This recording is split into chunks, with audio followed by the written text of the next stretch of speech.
I don't know why everyone is acting so afraid. I have literally never done anything to them. All of the bad times that they've experienced are consequences of their actions. Okay? I want to get that out of the way because I am JT. I'm the game master here. You can find me on Twitter at WeebG. Uh, I am going to be mean to them today. I will. I'm coming out ahead of that one. All right. But not in any Today. way that they don't say that like I'm mean to you all the time. I'm not. You know I'm it's good to bad my when the GM players. admits that they're going to be mean. It's not good, the arc that I have planned for any of you. It's not good. But before we get into it, I think I owe my players a recap of what the hell happened. Because they're not doing well, let's say. Uh, Four unlikely allies, acquaintances of the city of Farlight, a final bastion of humanity after the planet was ruined by a civilization called the Rust Callers. This city is built on their remains, their bones, and their technology, which they left behind. Scavengers are often sent out to collect technology to bring back and improve the city, and it is run by a religious order called the Order of the Night Watch. The Arc Sentinels sent for these four individuals, Maisie, Alethos, Spark, and Gigi, who is not with us today, brought them in and told them, you have a choice. You can help us find a secret project that the Rust Callers hid away, or you can be exiled from Farlight. Now, not much of a choice there. So they set out. A few days in, they met a roving band of bandits, where they also met their new good friend, Akonis, a sentient reclaimed, not something that Maisie had ever seen before. And they made their merry way, looking for pieces of a map to this hidden intellect. Once they found a piece of the map, they met their good buddy, the Lance, a soldier from one side of the mountains that cut the land in twain, who attempted to stop them and instead harried Brother Blight and helped them make their escape before Akonis lost his trusted pet to the Lance, which they got back, for the record. They and the Lance raced to the Arcology, where they found Project Archimicarus, a young but very childlike intellect who invited them to play a game. But before they could do so, Brother Blight leveled a good chunk of the forest, called them out, and they bested him. For all it's worth, the unbeatable Brother Blight, head of the guard, has fallen, to which an alarm in Farlight sounded loud enough to be heard across the scar. Archimicarus, the young girl intellect that they woke up, asked them if they wanted to play a game, made Spark and herself choose teams before teleporting them to where we find them now, in the wastes of the Carbon Imperium's roving castle. The capital city moves on tank treads, and the ground is actively rumbling. And they are lost. But we're not starting with them. That would be too easy. Instead, we're starting in the dark of night inside a barn. Some tinkerer is working here, an adult woman, red hair and fair enough skin, but you wouldn't be able to tell underneath the soot that she had any freckles. working frantically in the dark, guided only by the sparks of her torch, before the clanking of armor sets at her doorstep. It is warm in this forge, not because she is working with flame, but because her village is burning down. This figure throws the barn door open and smoke pours in before slamming it shut and discarding their mask. The lance breathes quite heavily before turning to her.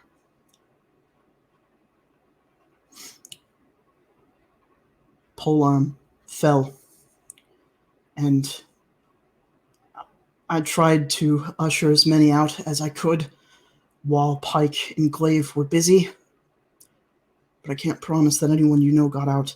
This is Polearm's ID. I have wiped it clear. Escape from here. Meet me at the capital. As long as you have this, no one will know that you were meant to die tonight. She looks up at him, really rather quite terrified, but packs up her project, takes the ID, still wet with Polearm's blood, and tucks it into her pocket before she leans up to kiss them. He pulls away quite rapidly, clearly unused to this sort of interaction, before redonning their mask and stepping outside once again.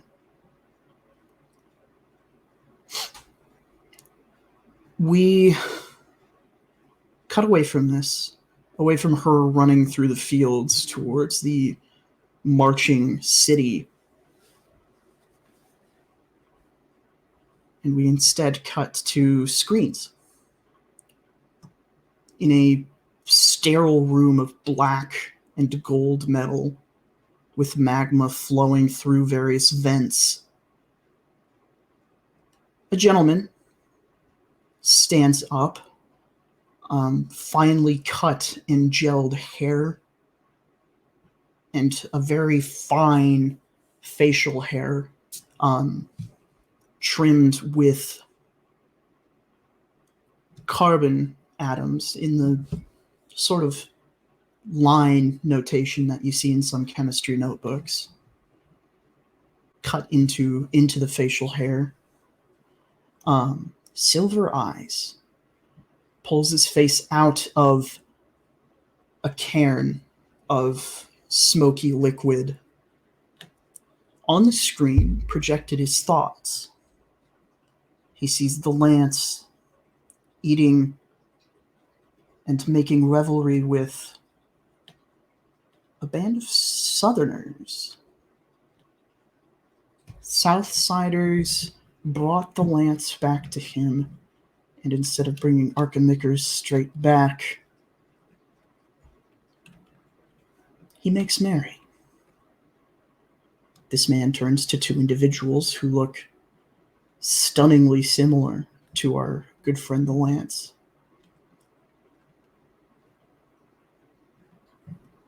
Pike, Glaive. Yes, Emperor Archon. Bring your brother back to me. What you do with the Southerners I do not care, but do not harm the child. He pulls a cloak from a rack, throws it around a very finely ironed suit, and walks out of the viewing room before Pike and Glaive begin to gear up.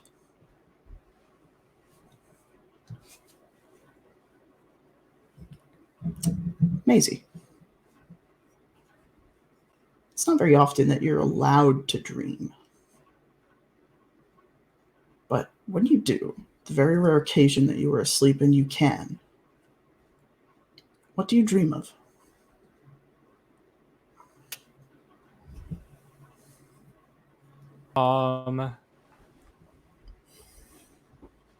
I dream about the people that I was a scavenger with.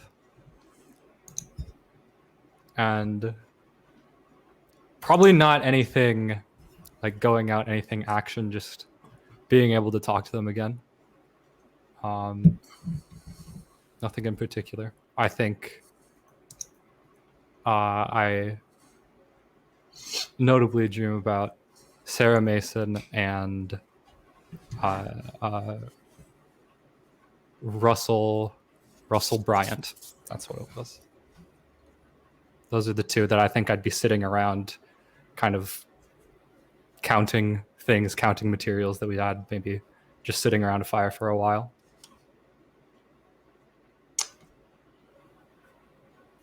It's really quite peaceful, the life that you had before this. Yes, you had to, enact violence to get to some of the materials you were after, but those were mindless things. Zombies resurrected by the world to protect itself from another rust collar.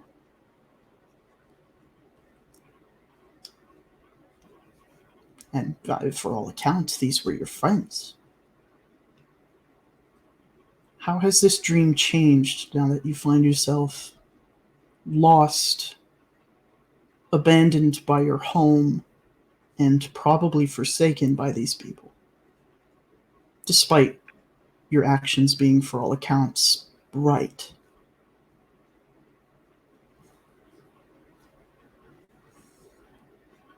I think Maisie would dream about, in this case, Sarah asking if anything happened to her to take care of her parents.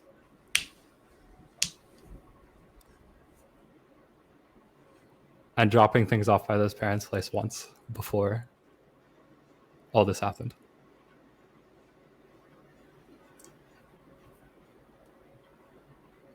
You follow this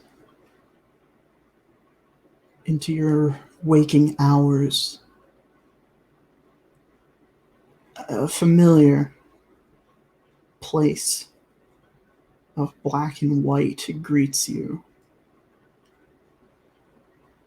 And a pile of fairy apples at your feet.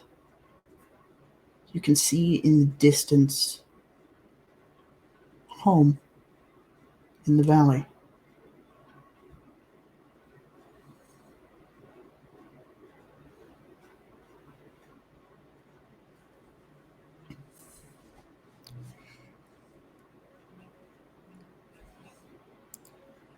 I think she's eaten them enough to not care.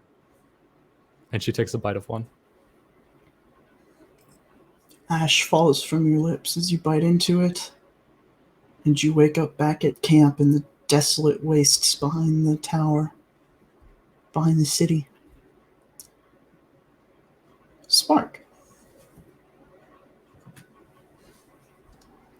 You can dream, unlike Maisie, typically, more often than not. What do Spark's dreams entail? Yeah, I think that a typical Spark dream is making some sort of wild invention, going on some sort of journeys with their shades. They're usually very epic, though they have definitely changed since leaving Farlight. For the majority of the trip,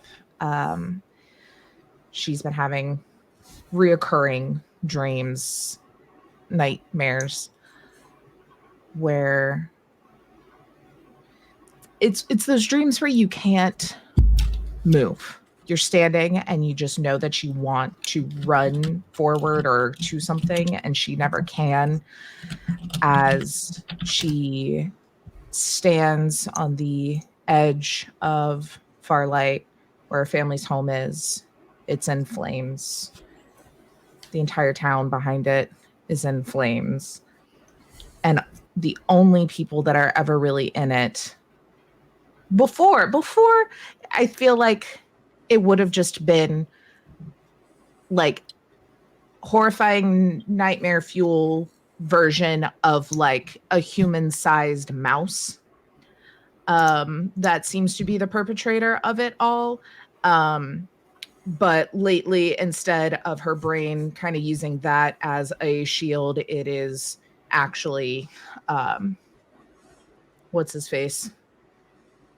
Guy with the things in his eyes. Brother Blight. Brother Blight. We've said so many like names of weapons. I could not remember because I remember they had the pikes in their eyes.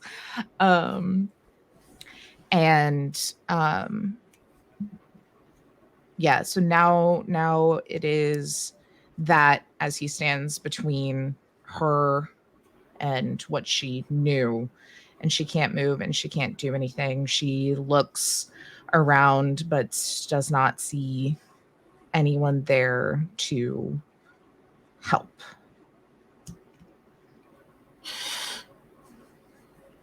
No one there to help.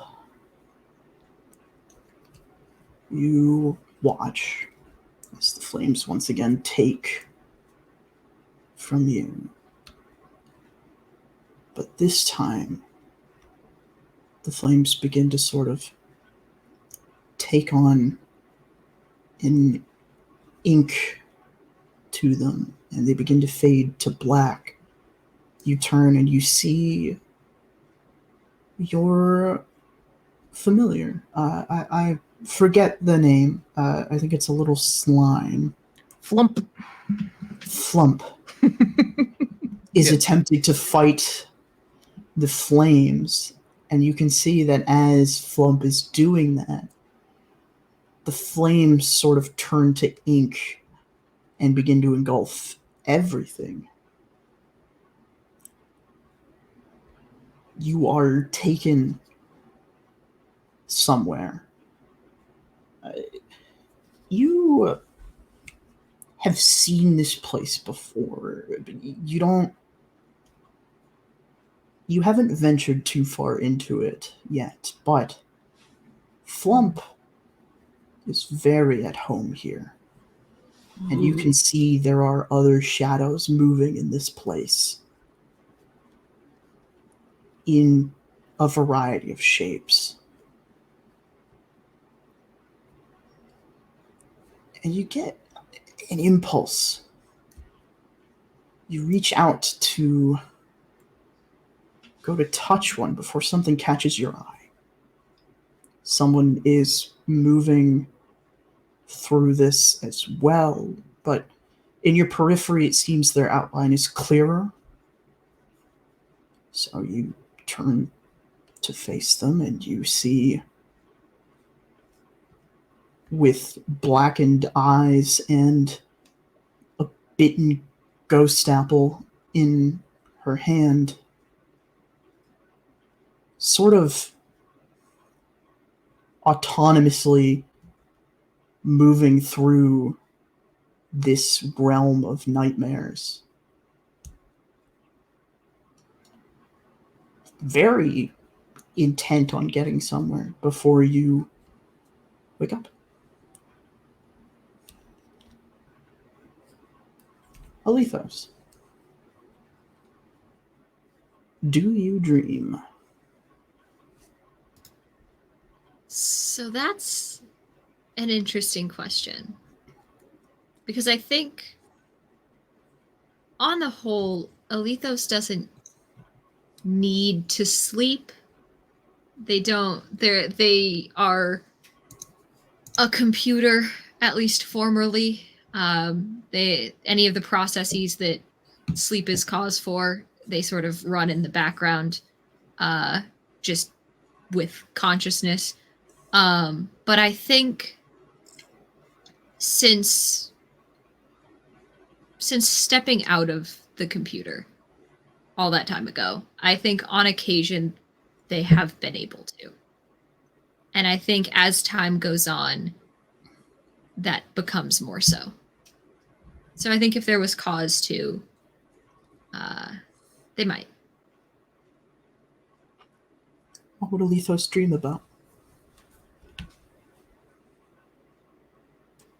I think at the beginning, it was very technical. Like I said, a lot of the processes that sleep does, that's it's processing the events of the day, categorizing it, putting it in your memory, codifying all of that. So I think it was very routine sort of maintenance style. Like it was just going through dreams, picking apart interesting things, putting them away. Very like self-aware, I guess.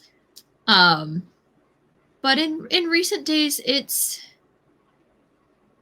there's been pieces within those very self-aware dreams that become a little uncanny, or like whatever the opposite of breaking the fourth wall is. Like bringing it back into like an actual like not quite making sense dream. And I think recently, especially if any time has passed, Alethos dreams of Archimicros. And they are not good dreams.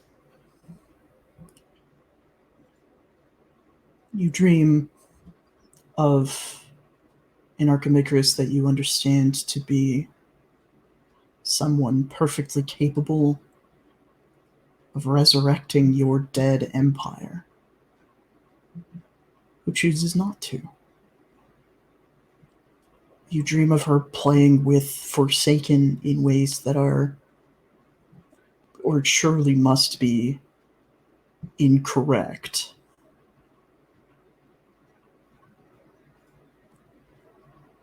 And yet And she's the one who looks more like me than I do anymore. She's the one who still operates how I should. These are not good dreams. No. And you have her in your grasp. She is never more than an arm's reach away.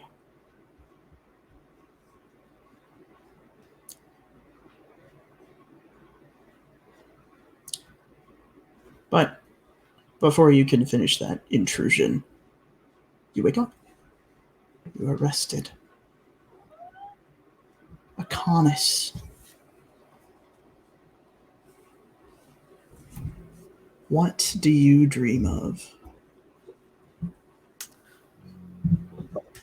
Last season, Akonis, we did a ritual and Akonis lost the smell of like a pie. That's what it had cost, was this memory of a smell. And it seems like, because I think it's interesting and tragic, the only time that Akonis dreams of life before becoming a reclaimed, the only time that Akonis can come into touch with life before becoming a reclaimed is when it is being taken from them. So when he dreams, it is very, very classically fantastical. Gravity works in a weird way. The trees are all kind of blurry. It's usually of the wastes. It's there's nothing fancy about them aside from that they feel very clearly like a dream. And I think not because that is normal, but because it is what Akonis thinks that dream should feel like. Very much that out-of-body experience, knowing that I should be having a dream, so I'm going to have this dream. But if I actually look closely at it, it's actually a really weird, fucked up experience. So probably just Akonis walking. The others may or may not be there. They're very boring. This is not, I don't know. It's just a very bland kind of walking and wandering alone and not doing much of anything in his dreams. Perfectly normal dream.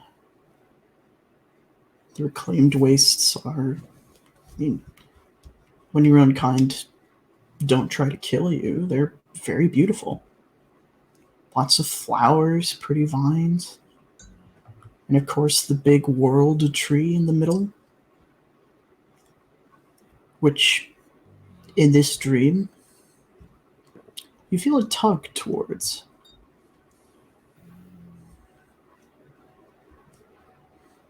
gonna go toward it. You follow it. You follow that tug in your chest like you've been following it. For the most part. Unquestioningly. It led you to Maisie and Alethos and Spark and Gigi. And it led you to causing Alethos' change. It led you to Onion. And it leads you to the World Tree.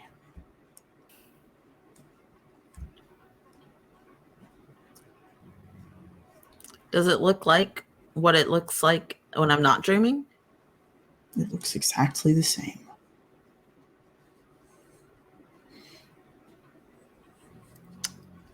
I go up to the tree and I look up at it, and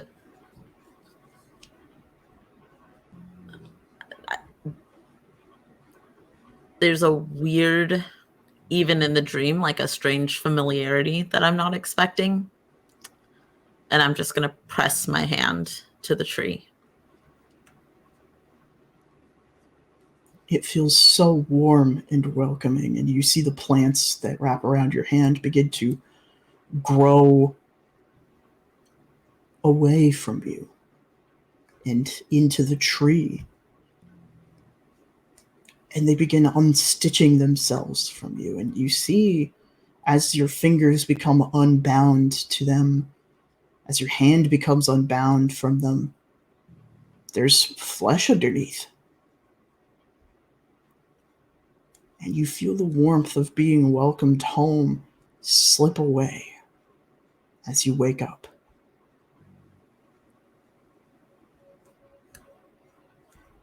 Onion is nudging you with his nose because he wants food and it's time for you to get up. Yeah. Sure, buddy. Sorry. Had a weird dream. And I'm going to go find some leaves and some branches, and I'm going to kind of make a little bowl to feed him.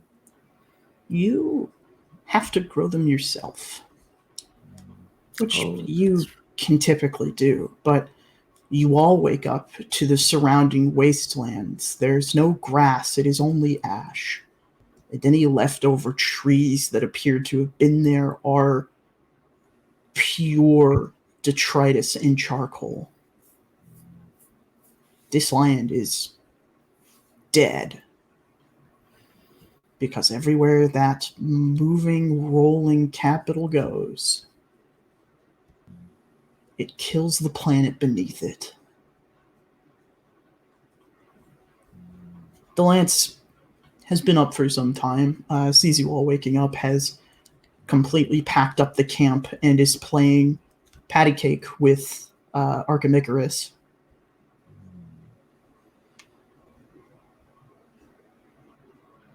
What do you guys do? Spark is just kind of staring at Maisie as Maisie kind of wakes up and starts looking around. Big eyes. Spark, Yeah. need something, bud?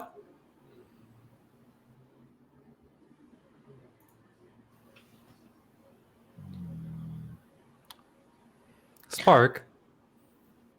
I don't really know how to say this. You got it. Take your time. Do you know where my friends are from? And just points to the. I think last I had, it wasn't the dog, it was the giant toad, and then obviously Flump. I don't think I've named the toad. Flower. Do you not? Let me answer your question. No. But But I thought had you assumed did. you did. You saw No. me? Wait, where? Well, it was a dream, so I don't really know how accurate it is. But Flump,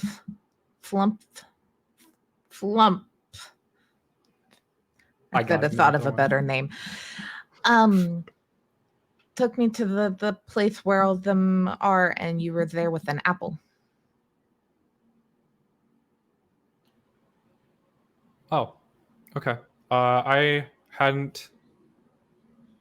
never seen them before, but Must have been this weird dream logic.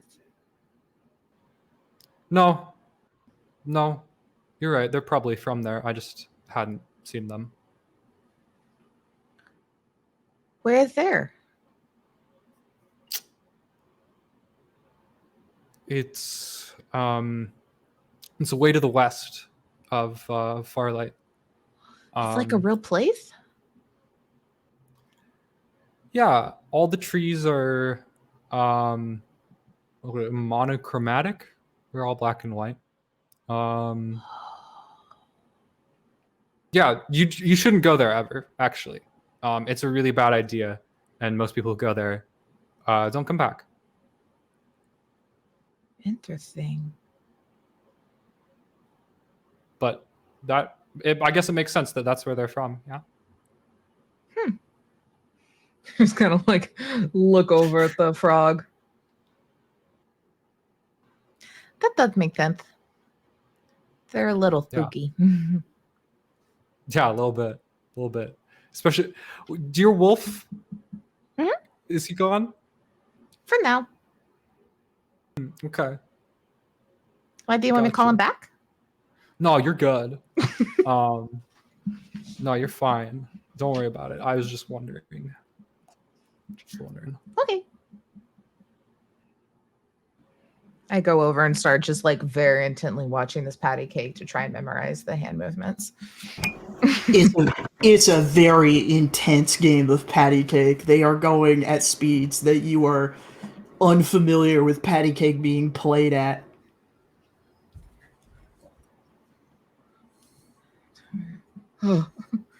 Starts going a little cross-eyed.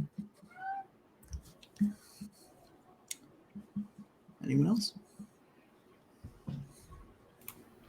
I'm growing breakfast for Onion. Branches and twigs and some of the purple petals that I always have, and kind of putting it into a nice little pile for him to munch on. How big is he? Is he full-size Onion? Is he still regrowing? He's back to full size. Okay. But you can tell he's maybe gotten a little bit smaller since he returned to full size. Because he's hungry? There's no plant life here. There's nothing. He's the only plant for miles aside from you. I kneel down and I look at him. Oh shit, buddy. We gotta get you some food. Okay.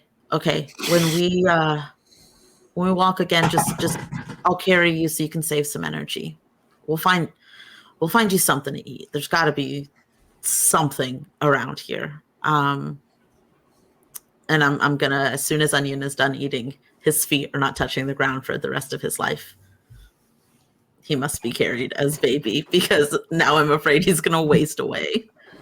Of course, you pick Onion up and almost sort of naturally you make a little cradle for him, so you don't have to constantly like hold him, but he is nice and safe, and you can feel him. Yes, sir. You can feel him, snuggled up against your chest. How intense is this game of pat a cake? Like they're real focused? Yeah, oh yeah. I'm going to take my sword and I'm going to cut part of the lance's cape off so that I can use it as bedding for Onion for him to chew on. Let me just get this straight. Yeah, oh yeah. When he wants me to pet him, he'll come right up and he'll get on my leg, and then he'll just reach up and bat my hand. He's perfect. Yes, he's fun. Can I clarify? You're gonna feed Onion fabric? No, I'm just giving it to him as a chew toy. It's enrichment for his. You bring your sword out for some sabotage. and you see the lance reaches around with one hand, grabs your wrist, is playing patty cake actively with one hand. I'm gonna bite him. And then I'm gonna let Onion tumble out while I'm biting him to chew off the cape. Onion needs enrichment in his enclosure. You bite him, you get the chunk of cape, they stop playing patty cake because the lance turns around. Can I help you? I can't believe you fucking lost patty cake to a child. That's not that's a computer. I don't know if you're aware of that. That's a child. Look at it. I see her. That child is older than both of you combined. Lethos has been watching Akonis this entire time, just absolutely baffled at what's happening. You'll hear the clap start again as Spark has moved into where the lance was and has started patty cake. she has slowed way down for you. Yeah. And it's Like, still it's- a lot. I'm like, oh, okay. It's true, you know. We should get going soon. Towards the tower so the game can begin. Stops playing patty cake.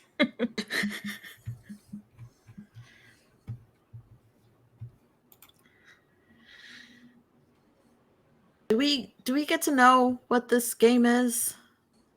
We'll To find like out. prepare? Prepare. Everyone's Yeah, like- prepared for this game. Okay. I'm gonna look at Alethos. I believe he means emotionally. Everyone should be emotionally prepared for this game. I would say it is what most would call a long time coming.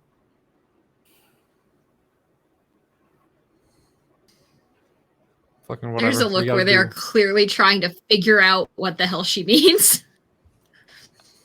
And just unable to. Regardless of whatever the fuck that means, we gotta do it. So, don't really have a choice, do we? We have to get her back to the castle.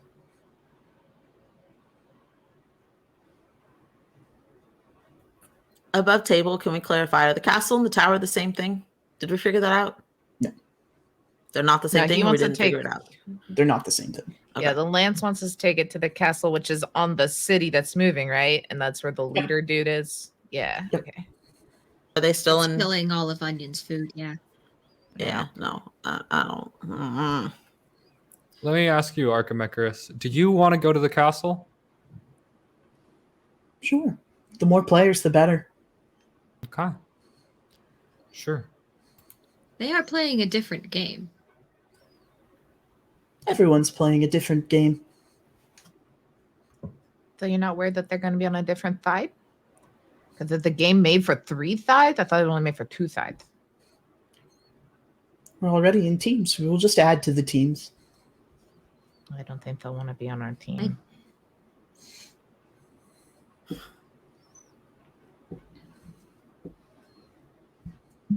What are we playing for? What are the stakes? Come on. You haven't told us anything so far. We're playing it? Yeah, might as well. Simple. Small. Small stake. What do you get if you win? I get to make my choice. Wait. I don't remember the themes. That's okay. The teams will be reselected when we reach the tower. Oh. So what? Why did we pick teams in the first place? So that I could get a measure of where alliances fall on this team.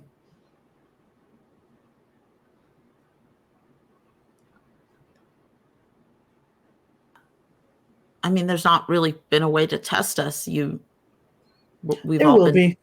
Oh, It's It's a no thing. use asking anything, I don't think. We can just kind of start moving, I think. are the tower and the city in the same direction? No.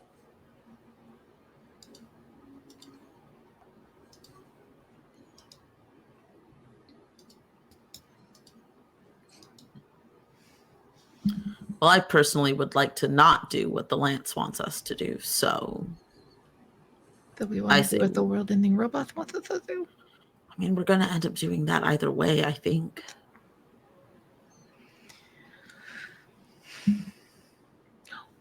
But if we don't go to the castle place, I don't have enough food for very long.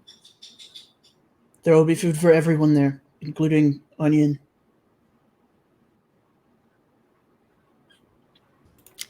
Yeah, but also your emperor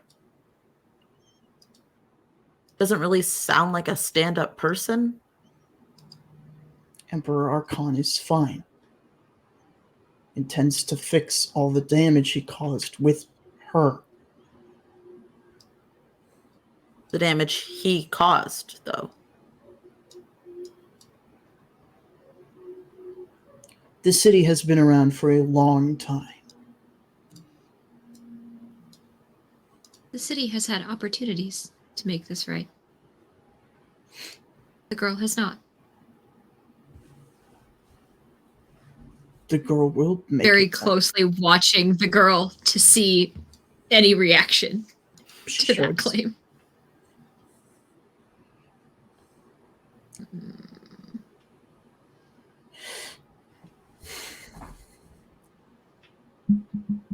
Your wisest course of action, survival-wise, and with regards to the girl, is to come with me. 2 of you need to eat, and the other 2 need me to get back home. So take your pick. If we do not lie on the same side again, I will not be so kind.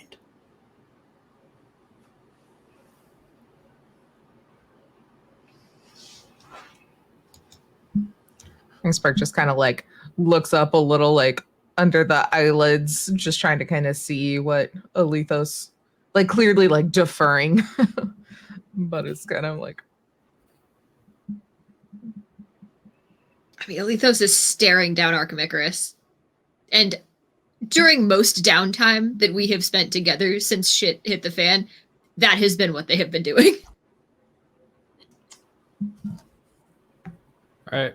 Why not go to the castle? Why not? I mean, I can't- thought... Oh, sorry. No, go ahead. We can't fight you, Lance. You know that.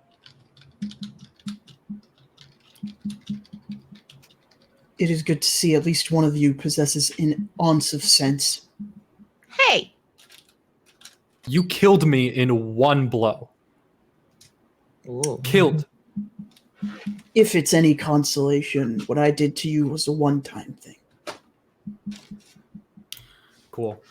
I need to return to the castle to recharge it. Now, would you rather I recharge it with you as my enemies? no. I did not think so. And the Lance will pick up the pack that they've been using to sort of make your camp, and we'll get walking.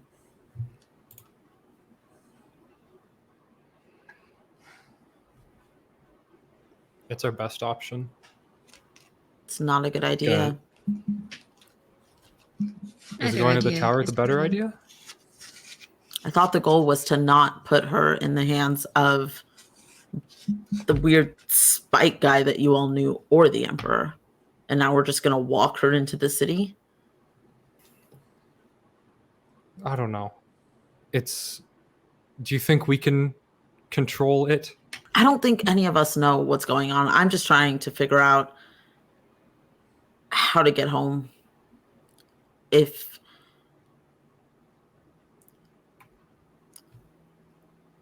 whatever it is, we stick together. Yeah. If everybody wants to go to the city, then we go to the city. You all know what I think. I think the best option. Otherwise, we're not going to have food for long. We're going to have to deal with him and a whole city after us, too.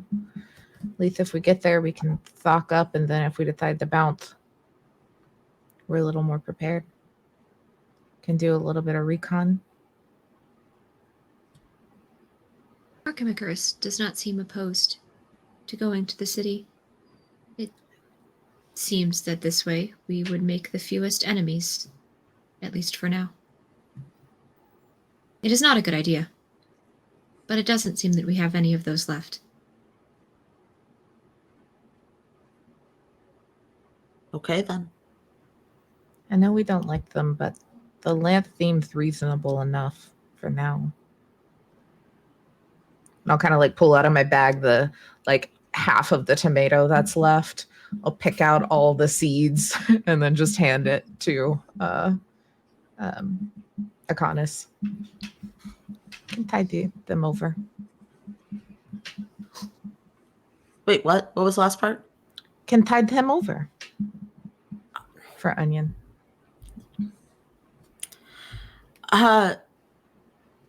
Actually, can I have one of those seeds? Like, got like a little glass jar or whatever. I'll take one out and hand it. I'm gonna hold this seed in my hand, and I'm gonna see if I can grow a tomato plant.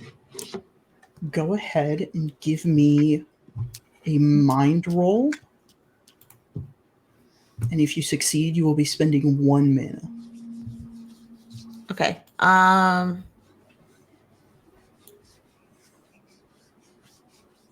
Trying to see if I have anything that can help me with this. Because I really want this to succeed. Hang on. None of these things will help me. Okay. Do I get to add my mind points to the roll? Yep, it is added to the roll total. That's a 17. Yeah, you sprout a little tomato plant in your hand. You grow 1 tomato. Do I get the sense that it will cost me 1 mana every single time I need to grow a tomato? Every single time you need to grow a tomato. Is this like a normal sized tomato? Is it like a baby tomato? It's like a normal, like a regular Little tomato. Roma tomato. So one of the big, like baseball-sized ones. Like a beefsteak tomato? Yum, those are the One that you would That's why like Spark likes them so hurl much. at someone in stockades. Hell yeah. Hang on to those seeds, Spark. And I'm gonna plant them in a pot, but now we don't have any dirt. Well, have you? Does the new tomato have seeds? Is this the infinite tomato glitch? You mean, is it farming? yeah. What Can do I you, farm? what do I'm you operating do? under the parameters that I have access to, Jeet. What do you, I'm a what do you machine. do with the tomato? Do you cut it open to find out? Yeah.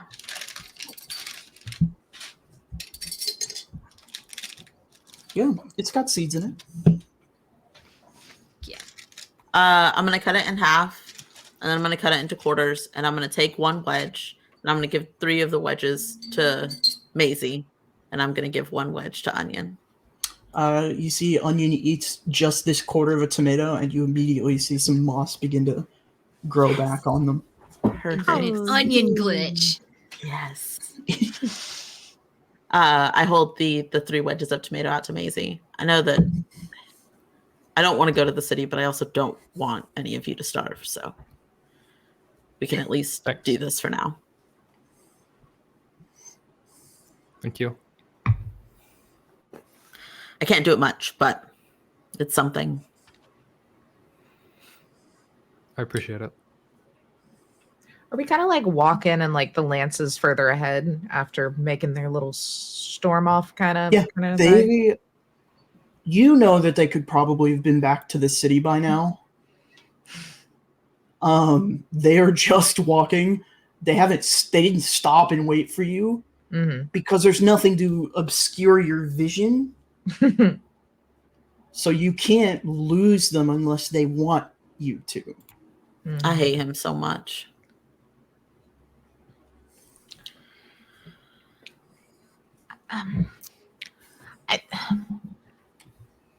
I don't know exactly, but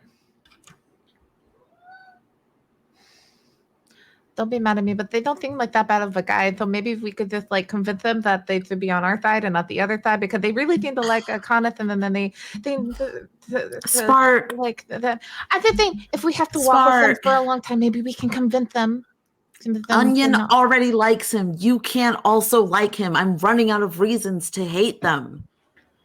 Maybe that's not a bad thing. Like I said, if they betray us again, obviously it's fine. But maybe we can convince them to be on our team when the game happens, you know?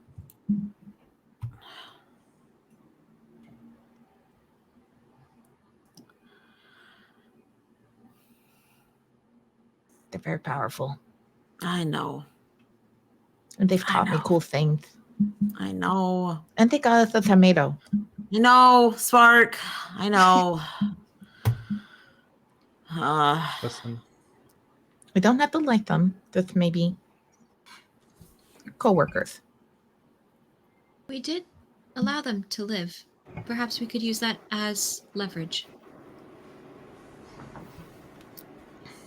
Although if they return to the city and regain whatever that one use thing was, our leverage may not mean much. That's my worry too. regardless, we don't know what the fuck is going on right now at all. Correct. We're out of our depth completely. So the longer we stay with him, the more knowledge, the more information we get, and hopefully we can eventually make a decision that's not a crapshoot, right?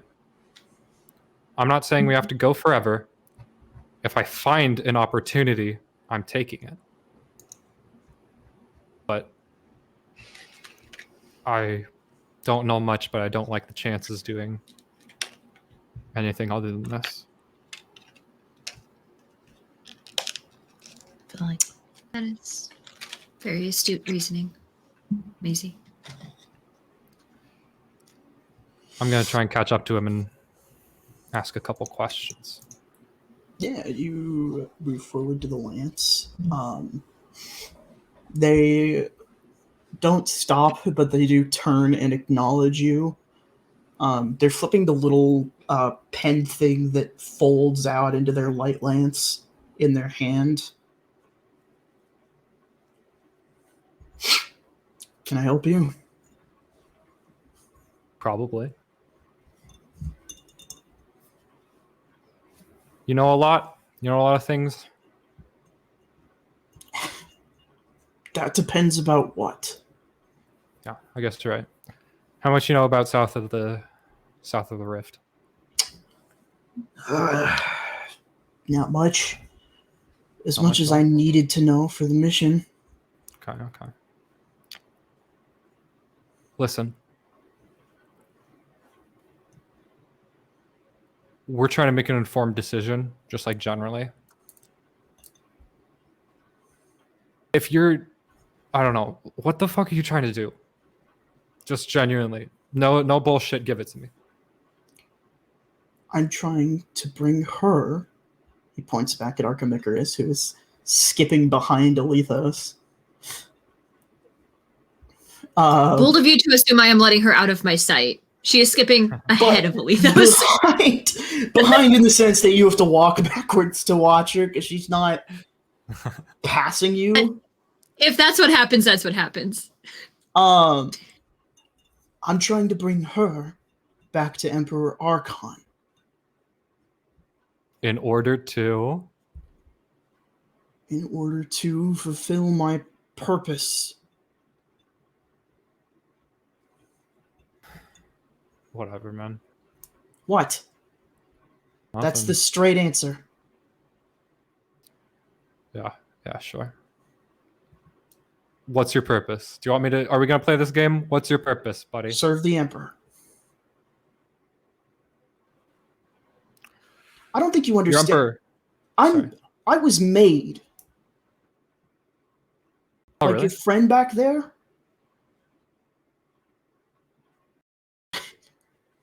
The one with the acorn.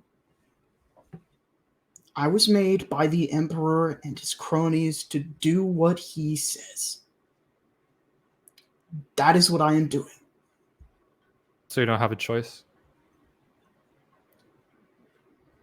Not in so much as I value my life. You thought me killing you was bad. Get on the Emperor's bad side, you will never have existed. No, I'm sorry, man. Genuinely. That sucks. I know how that one feels.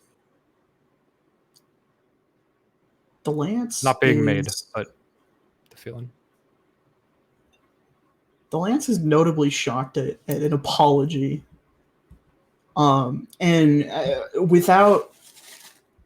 I'll let you roll to gather information to see if you can discern more what his shock is towards. Okay. Okay, what do I add to gather information? Any skills that you might have? Okay, Any I don't think background skills? I'll let you Sure, roll I don't think mind any of as my well. background skills apply. I'm not going to ask that, actually. You can add your mind stat to the result as well. I will allow that. Oh, okay. That's a 14 then. A 14. Okay, so we're gonna... You can ask me one question, or we could just assume the question is why was he so surprised by that? Yeah, sure. Yeah, they were shocked because to them, this is the only thing they've ever known. So they don't understand, or they didn't understand would be a better way to put it, why it could be considered a bad thing. But their shock is that there is somebody who does understand that it is suddenly now a bad thing to them.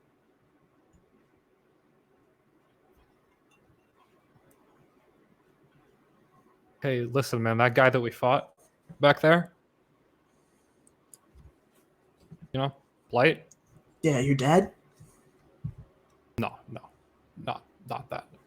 That wasn't But your dad? What? That wasn't your dad? No. What? Oh. Sorry. He has just direct control over my... What's up? It's just you guys had similar vibes, so I was like, that must be her dad.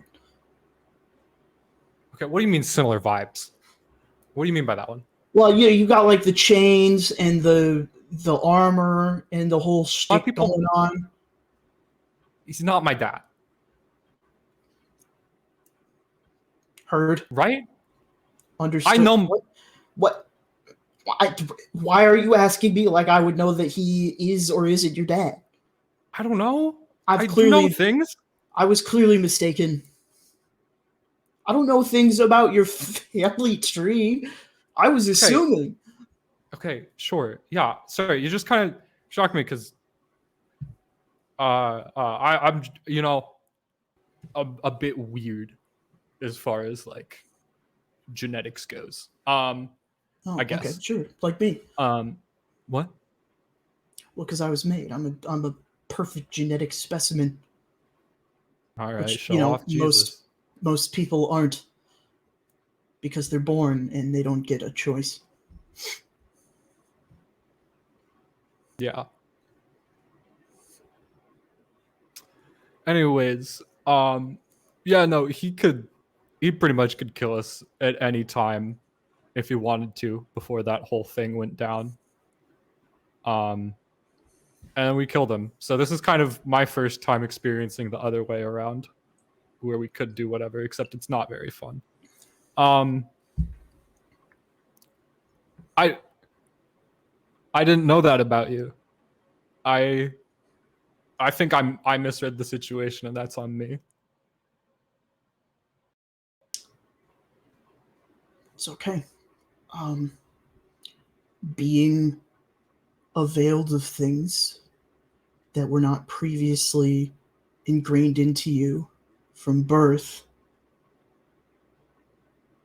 is a normal event in life.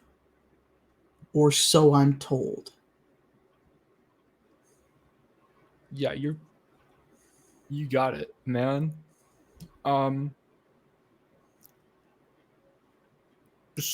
Seriously, I know we're going to the castle and all, but genuinely, let us know if you need anything. Once Arkham Icarus is delivered to the Emperor, I will be fine. I will help get you home. That was my promise. Okay. Just one last question, Emperor. Does he have like a kill switch on you? Can you just like turn you off? I don't know. I think being able to like instantly kill me is a kill switch, right? Yeah. That's pretty much what I meant. Definitionally, yeah. He can do that. He's pretty Like strong. if He one you doesn't- dead right now from his castle, could he do that? No, I would have to be in the room. You know, I watched, Okay. you know, like some previous iterations of my squad get like melted.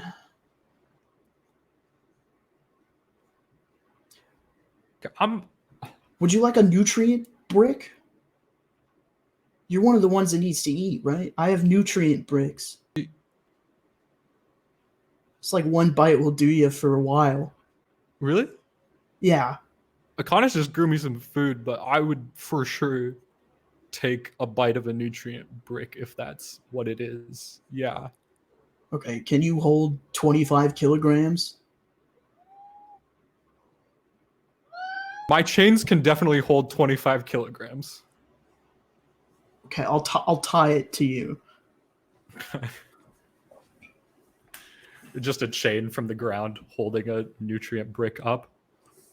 It's like it's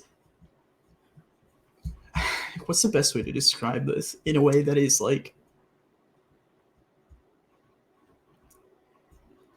it is a dense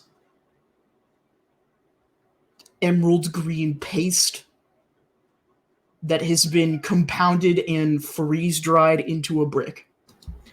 But it weighs 55 pounds? I'm very confused. It weighs 55 pounds. How big Did is they just it? give you like a salt lick for like a like horse? Like just It looks like a green salt lick.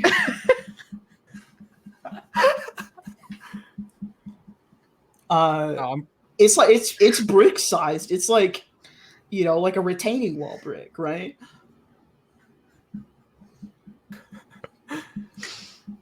I'm gonna make my way back to the rest of the group.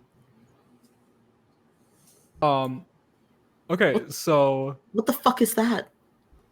it's a nutrient brick. You ever heard of my this? frog shit? starts licking it like a horse would lick a salt lick. Genuinely, I think your frog licks it twice and then like rolls over and lays down to go to bed on account of how full he is. Like, Apparently, a bite of this bad boy keeps you full for a while.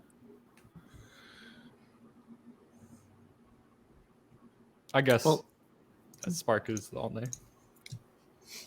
No more tomatoes for you then. Oh, I just know it took you a lot to grow that. No, it's fine. It's fine. Appreciate his tomatoes. Okay. I desummon my Because, like, frog so he can go isn't it- home and sleep. Power nap. So, real quick, I just wanted to relay the info I got from him. Not a lot on the whole purpose of the Emperor, but he was made and seemingly has no choice in what he's doing, which is not the vibe that I initially got from him. I mean, I was made and I'm out here now. Yeah, but you have like Arguably, choice I was over the also things you made. do. How did I? I think he's a coward. Oh, that might be true. That's probably true. Does Maisie say that? Yeah, 100%. Are all life forms not made? Some without of them their are, own are input. birthed. Rather, Yes, but I mean, I understand how mortal reproduction works, Right. but none of you have a say in the matter. So why is he different? I guess. Fucking Icarus laughs. What do you Squint. want? Nothing. I love Moody That was just Maisie. funny. Okay. Anyway, it like turns away from Archimicus to deliberately Your exclude her pivot. from the conversation. Yeah, I mean you're right. Like I can relate because we all, I mean Blight pretty much had us in a similar spot where we had to do what he did or we die. But maybe he can not do what the Emperor asks at some point. Do you Be think on he our would? side of the game.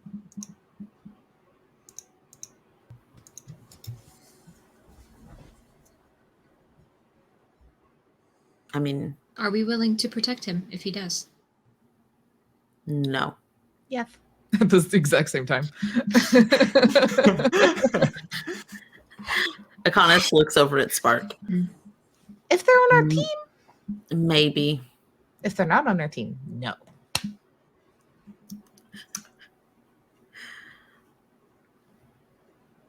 I would like all of you to roll me No. a mind check. And if you have any skills relating to perception, you may add Is an it- advantage. Is it perception regarding people? It is perception regarding something Bullshit? very large. A moving city, perhaps? Oh, like No. visual perception. But No. yeah. Is it old like shit?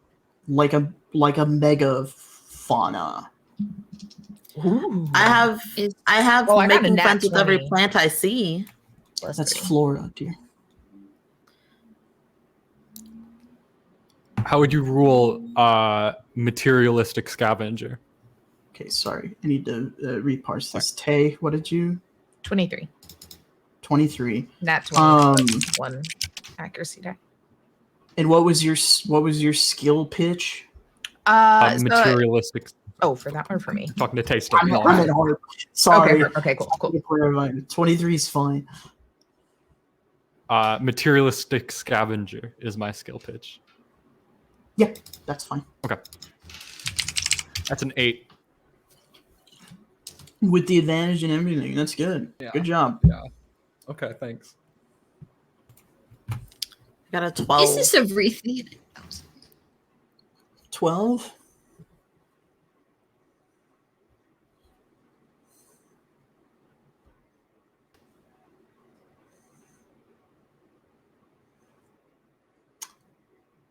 Okay. Is this a Reithian adjacent at all? Yes. Thank God. That's 10, so. Okay. Spark, you were the only one who catches this somehow. A shadow is cast over you as you guys are talking and discussing what to do with the lance. Spark, you look up to see what I can best describe as an outpost shaped like a dog hurtling at you from the sky. That is where we are going to cut to break. We will be back in approximately 10 minutes, give or take a ham Sammy. Get up, walk around, stretch your legs, go pee if you have to. We'll be back after these messages. The messages harps a song. Yeah.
too bad.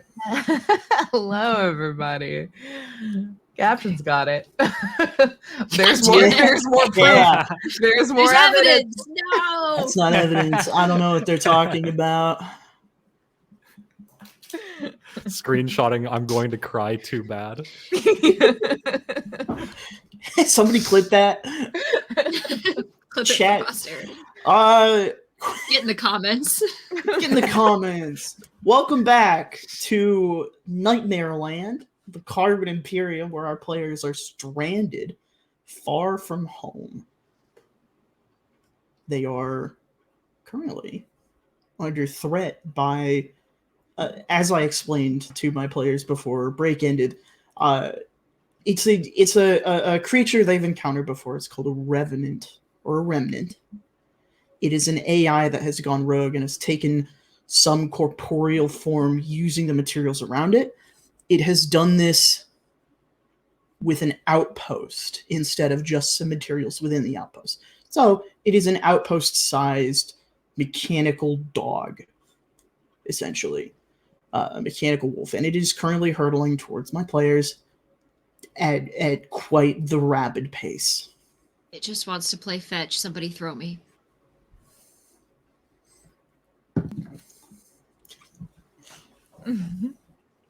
Horrified. Yeah, I mean, if Spark was really one that saw this at first, I think you'll all just say, that just gets louder and louder and then pointing. Do we have time to do anything? Yeah, you guys can perform an action if you would like. Is there anything around us, or are we still kind of in the middle of nowhere? Middle of nowhere. Cool. What's Archimecarus doing? She's Gotta kind pet that dog. she's kind of tilted her head at it. She's watching in curiosity and waiting to see what you guys do. I just realized even with adding my new class, I don't have any of its class, like the level 1 class options as an option to pick, which sucks because it would have helped us. Mine were at the very bottom Yeah, you have to scroll under down. class unlock. Yeah, I only have my 3 Shadebinder ones for some reason. Oh shit. What? Have I you think my moved character your sheet's character in the upper left? Have you moved your character level up to 4? Yeah, So that it will yeah. count all of you. Okay. Yeah, I did that. I added it. Yeah, I got I don't know. nothing. It's fine. I don't have to worry about it right now. Can you just tell me what ability it is? It'll matter more when I shoot it, if we shoot it. I am gonna just like resummon. This time not my froggy. Good old Fang's gonna come back, I think. It's just like the black rip comes out and then it just coalesces into a large, like wolf size dog that is just like inky black, drippy, red eyes, snarls, but then I give him little scratches. He looks at my face. And then get battle ready. Move out of the way of wherever this thing's gonna land so it does not smush. Yeah, that's very valid. Does the lance see what is happening? He's not. He's still walking. Let him. I'm gonna go run and save the fucking lance. How So I'm not gonna hear the end of it from Onion if I don't. Akonis will, because I am keeping my trait, my ancestry trait. So Akonis will, there's the sound of branches snapping as the wings shoot out, and I'm going to fly forward. And I don't want to actually save him, so I'm just going to shove him out of the way, but how he lands is on him. I don't care. You you get a good shove on him. You make nice heavy contact. You feel the shove should push him a good distance.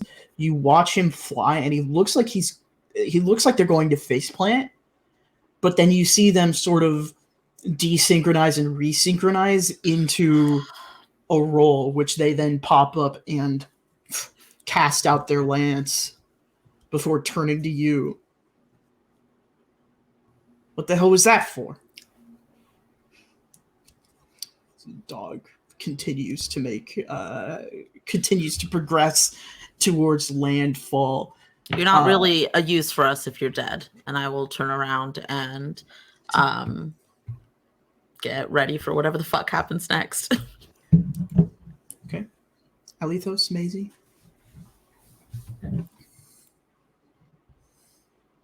I'm getting ready. Chains are out, weapons out.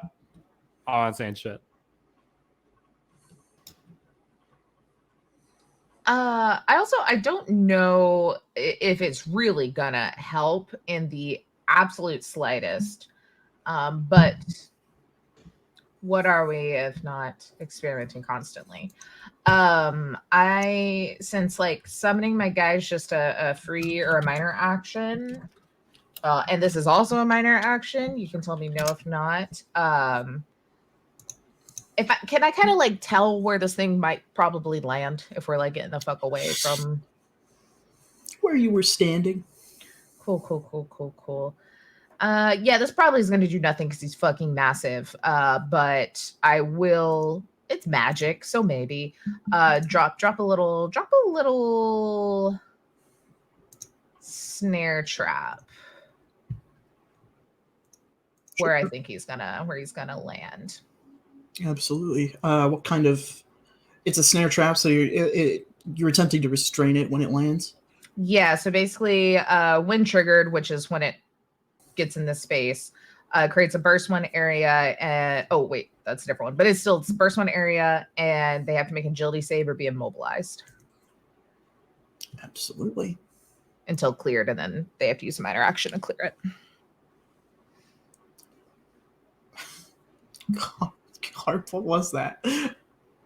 So I use OBS for my camera, and apparently somebody just followed my Twitch channel. And I had alerts on still. So that's what that was. I heard a fucking follow alert. I'm like, what the hell? Oh no. I mean, congrats. Round of applause for Hope. Yeah, you lay out your Everybody go snare follow trap. Hope real quick. Go follow at Harping on Twitch. I turned off the alerts so it won't happen again. So. No, coward. Alethos, is there anything you would like to do? There's a lot I would like to do. I don't know that there's much that I can. This thing's very big, and I'm Yes, it is. afraid of it. Just Okay, point of sure. order. I think I don't remember if this costs me stress to do. Oh, I don't know. I think Alethos is genuinely like did not know what to expect, but it wasn't this. So I think they just kind of are like kind of freaking out for a second. And do we have time? If we have time for like, I guess an action? Correct. Alethos is going to turn into a much smaller dog. And I would Smaller like than to, Fang? smaller than the big dog upstairs. Also smaller than Fang, I think. Smaller than most dogs, just a little guy, you know? I'm size half. This is my scout form. And I'm fast and hard to hit, but I'm also bad at hitting things. Because I don't really know what I'm doing. I don't know what's happening, but I'm about to find out, so I'm a small dog now. Sure. So I imagine you... Real quick. Oh, sorry. Sure, go ahead. For my action, I'm just going to defend and get focus. Yeah. Alethos, I imagine you get out of the way of the impact. Oh, yeah. I'm so fast right now. I'm so speedy fast. and scared. I'm like an Italian greyhound. I'm very fast and small and shaky. I'm just like a very nervous, lanky dog. And like purple, probably. I don't know. It's a weird day. You guys see Spark lay down a trap. Alethos, you get out of the way. Archimicrus watches you all and does not move.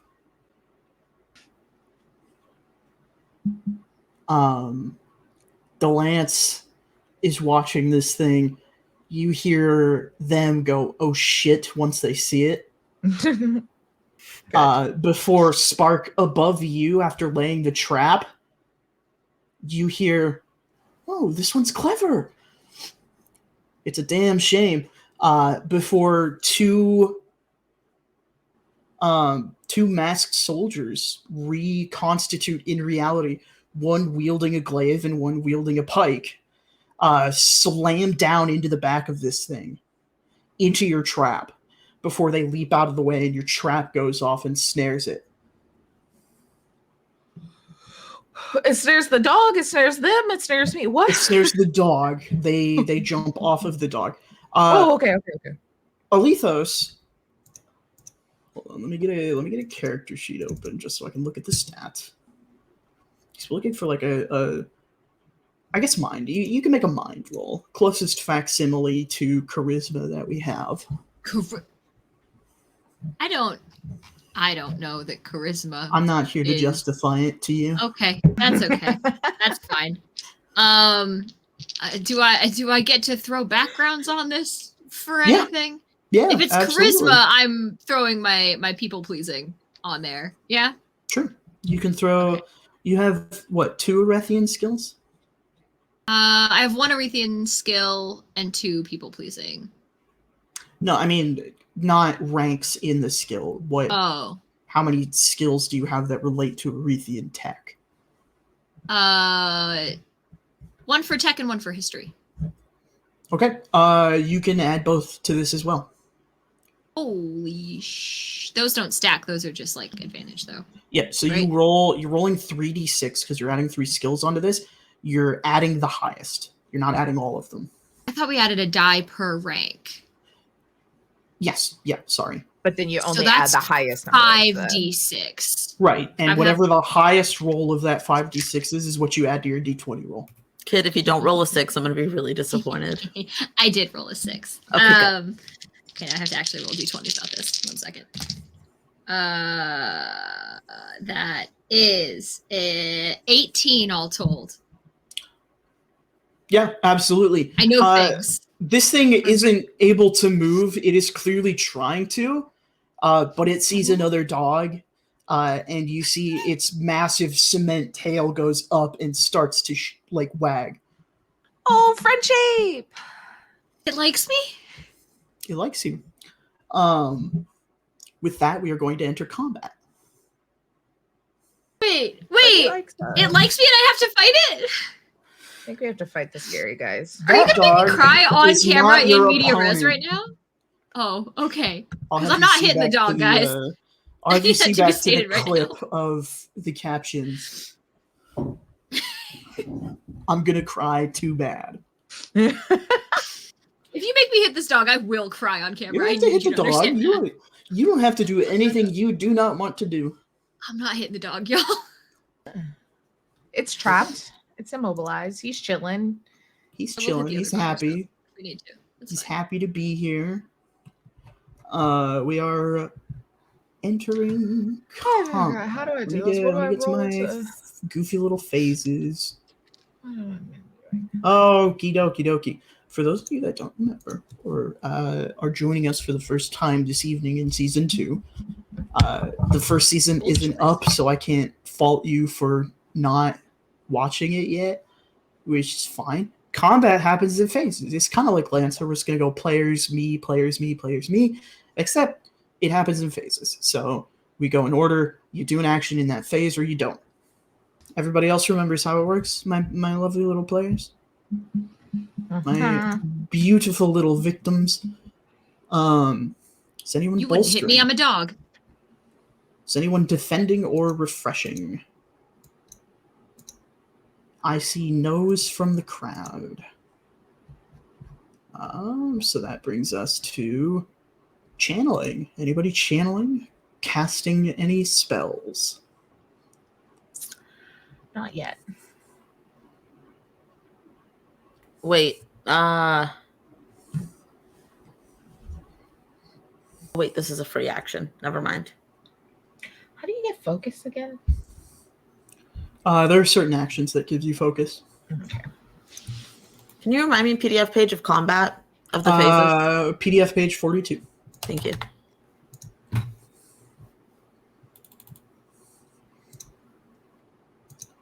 Okay, if nobody is channeling, then we're going to move on to skirmishing, which is mark, search, or volley. I will skirmish. Kit will skirmish. Kian will skirmish. I'm probably volleying. Are those two guys like right next to me? They have landed on either side of the dog, so one of them is nearby you. Okay. Both of them do not seem to be paying attention to you at the moment. Cool. Cool. Tight. So we have 3 people acting in phase 3? Or tell you we're undecided? I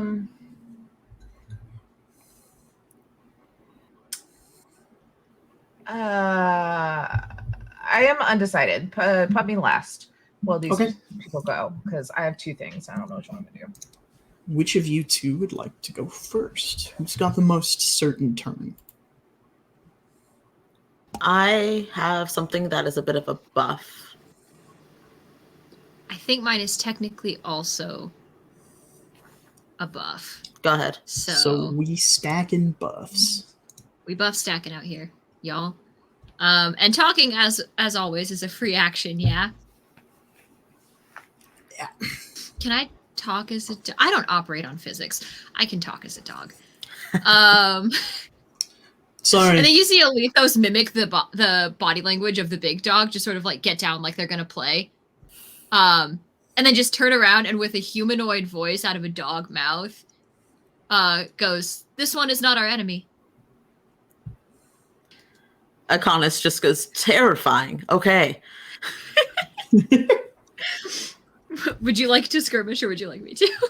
Go ahead. Cool. I would like to, I believe searching is an action that I can do. Searching is an option, yep. I believe it is a minor action for me. I don't recall. But I would like to do so on one of these fools that just jumped off of dog. Would you like to do pike or glaive? Let's do glaive. Okay. I say knowing nothing about either of them. Let me see. What is my to search? Or I think I just do it. Hold on. Yeah, you choose an object within scope and pick one. And you get to pick one of the 2 things listed, which is if they are hidden, you make a contested roll. Otherwise, you can just learn their ability scores, attributes, etc. Which Yeah, I'm going to give a very disappointing answer to. Is that what you Okay. choose? Maybe not so disappointing. You learn that we'll say pike. You're gonna pick pike. Pike is the closest. Pike is exactly identical to the lance. Except I assume wields a pike. Correct.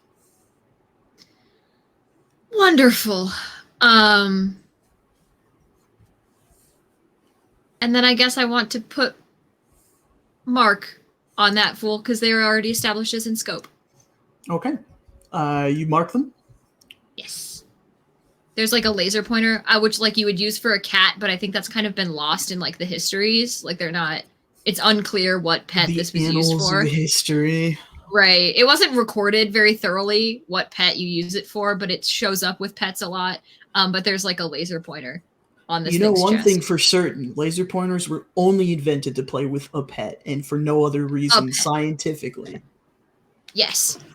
They were integral to the care and keeping of pet. I have one on Ambiguous. hand at all times. Animal. Ooh, look, that's fun. Stop! You'll give the audience eye cancer. Come on now. Connis. You're muted, darling. You're muted, Charlie.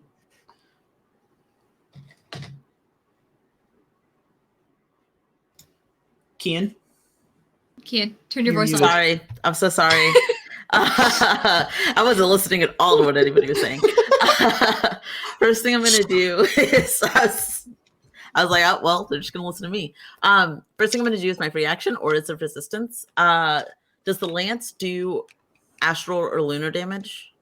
He can, yeah. Do I remember which one? Was it both? Was it? He could do both. They can do either or. Okay. Aura range 5 affects me and all of my allies. We will all now have resistance to. I'm just going to go with astral because it's first in the alphabet. Resistance to astral damage and immunity to the slowed condition, and can automatically break out of grapples as a free action. Now here's the question of the hour. Yes, he is an ally right now because I saved his ass. I was thinking about it the whole time. I was like, if I activate this, I'm gonna have to decide if the lance counts. I'm sorry, they are an ally. Yes, for the purposes of this, right now, they are considered an ally. And then I am going to open up the section on my forearm where the branches kind of start to extend out into what looks like a sewing needle. The thread is a long, very gnarly looking vine. It looks typically whatever I'm fighting with is covered in flowers, and it looks very full of life. And with how decrepit and awful this place is, it is very hard for me to maintain that. So everything is starting to look rotted and tired. But I'm going to use my sewing needle. It's a ranged weapon. Range 5. Are they within range, or do I have to move closer?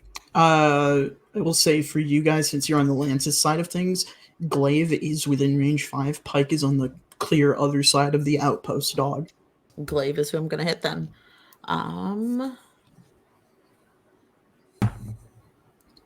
Ooh, that is a 19 on the die. 19 on the die is gonna hit. Believe it or not. That's going to be 6 force damage, and it is piercing. Okay. And if I may, for flavor, I see these two. Do they look like physically like the lance? Just it looks like we're fighting two of the lance, just with different weapons. They're wearing masks, but physical stature dead on identical. Okay. I kind of throw the needle out, and it like kind of cuts through and hooks around so that I can I kind of pull it tight a little bit. I'm not grappling; it's just for flavor. But I'm gonna look over at the lance and just say, "You have a really fucked up family. What the hell is going on?" Yeah, you see Glaive sort of gets whipped around with the needle and thread that you throw, and sees the lance is A, mask off, and B, with one of their secondary objectives, and looks to the lance, and you see their eyes begin to glow, and the lance's eyes begin to glow. Uh-oh. And the lance responds out loud, "It's a work in progress." Anything else? Does it sound like the lance? The lance says it's a work in progress. And it's the lance like is the one who it's- spoke. There's not weird glowing eyes. It's not somebody speaking through the lance. No, their eyes Okay. stopped glowing when they said that. Okay, got it. Nope, that is it for me. I am keeping Onion in my little backpack. Okay. They do not want to go in phase 3 or phase 4. Is anybody repositioning? Harper Tay? I'm gonna volley still. Oh, okay. Unless Yeah, anyone absolutely. else is doing anything. Okay, cool. Go ahead. Yeah, because I don't really know what's going on. My doggy is gonna stay next to Glaive. Was in front of me. Pike is in front of you. It's gonna stay next to Pike, and I'm going to scramble the fuck away as far as I can. Just because they seem to all have things they hold in their hands, and that's scary. And as I do, I'm just gonna fling an arrow at them with my My Magitech experimental bow. Absolutely. Go ahead and roll. Okay. Is there anything special with it on throwing? Nope. Do you add anything? There is a mark if you want. You can expend a mark to get an advantage on this. And that's just another D6? Yeah. I'm gonna use it because I rolled like crap. Well, not too much like crap. If I roll high enough of this, it could help me.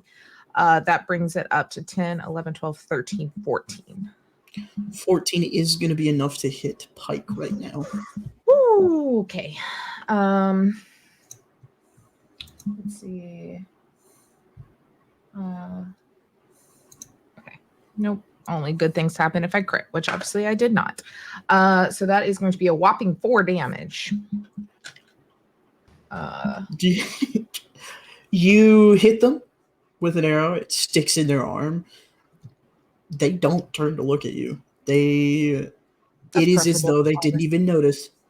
That's fine. You can clearly see them, like, bleeding from the wounds that you made.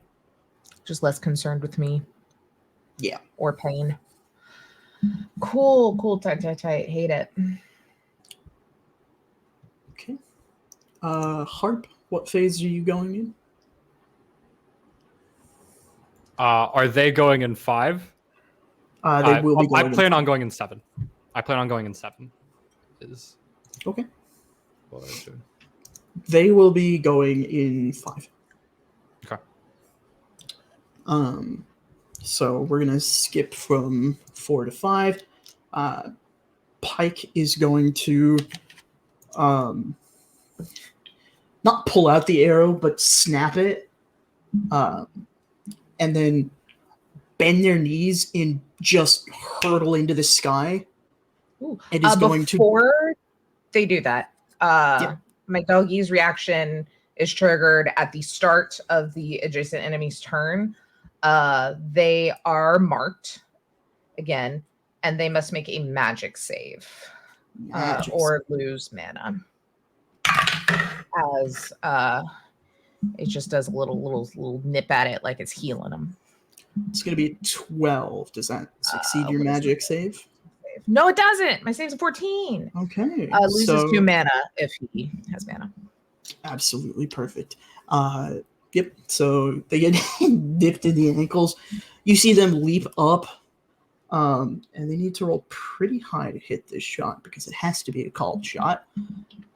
As they bring their pike down on Dog Outpost. Why is who did the dog? They wrote the dog here. True evil. They hit the dog. Now we have to kill them. You see the pike comes down, just the deadliest of precision on its point, and you hear a loud crack as they make contact.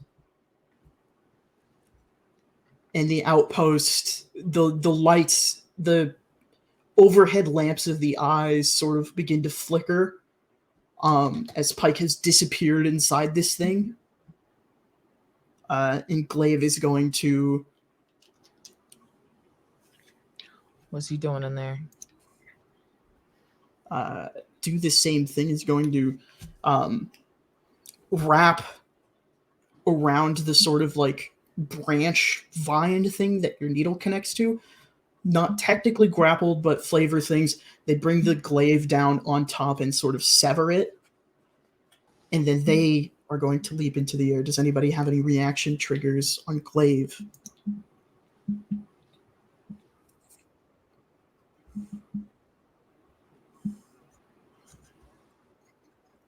Glaive is attacking the remnant.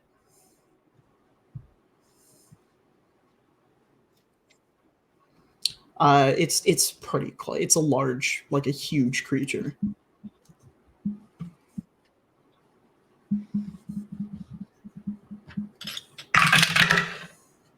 There we go. The glaive too leaps up into the air, brings the glaive down. By Harp. They're having tech issues. She's gonna jump back in. having tech gremlins, leap down and smash into the outpost remnant. Welcome back, Harp. Hey, thanks. Sorry.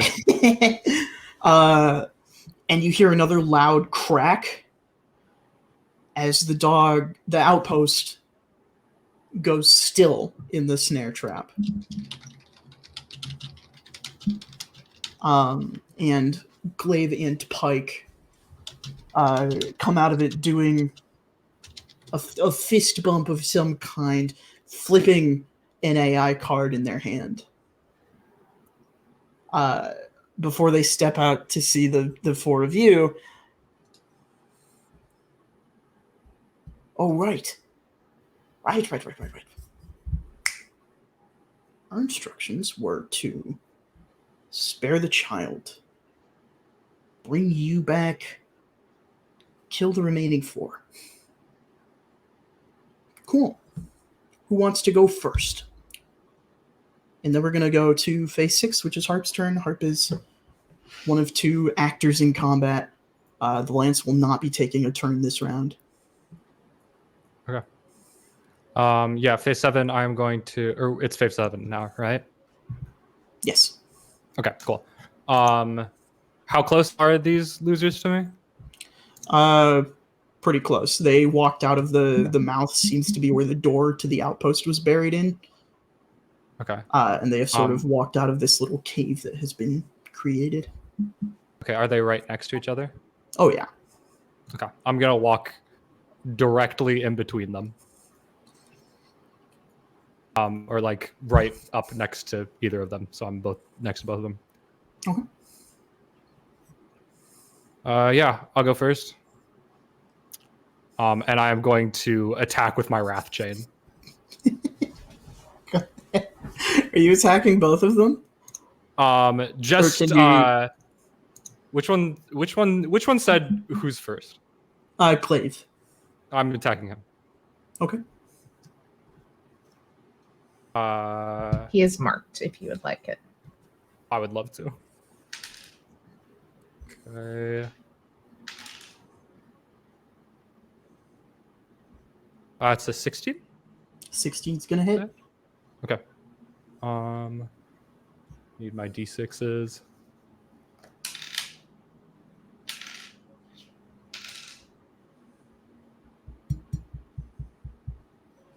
That is 13 damage.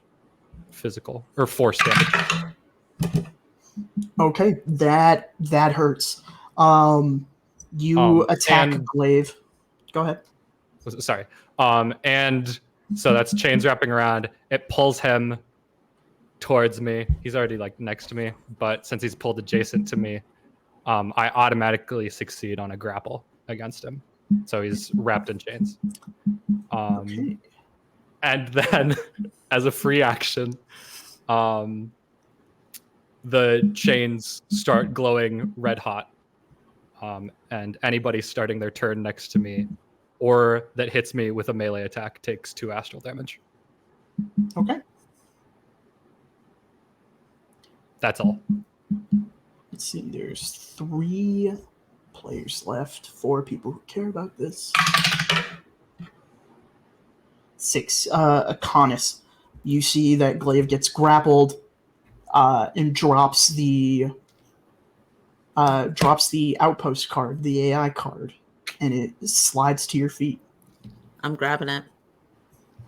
You grab it, you feel the acorn in your chest trill, and then you begin to feel that tug towards Alethos.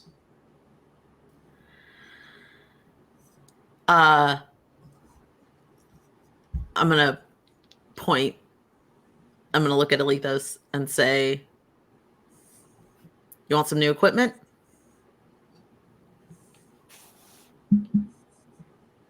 Oh man. Alethos is, if a dog could be seething right now.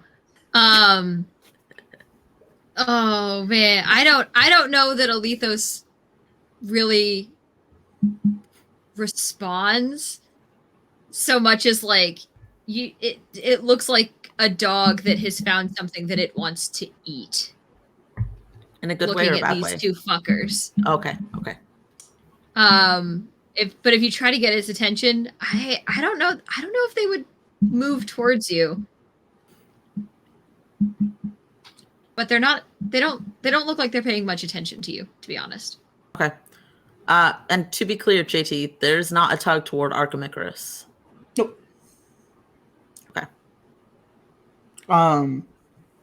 You get the sense that the acorn is sort of waking up, so on your next turn you would be able to ask it questions if you would like. Woohoo! But I think that is the round, because they both went to slay the remnant.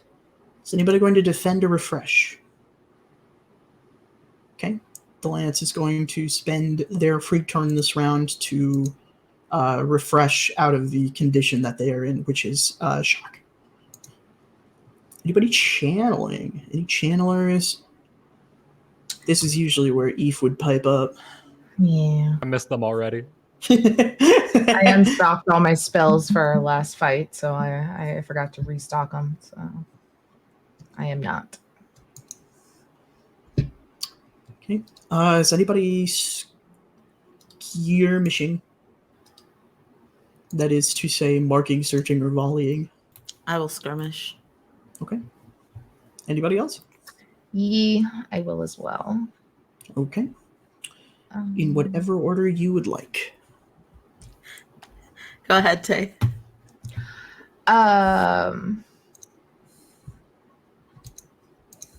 Minor actions can be kind of whenever. Yes. So you get Well, like they're during your turn.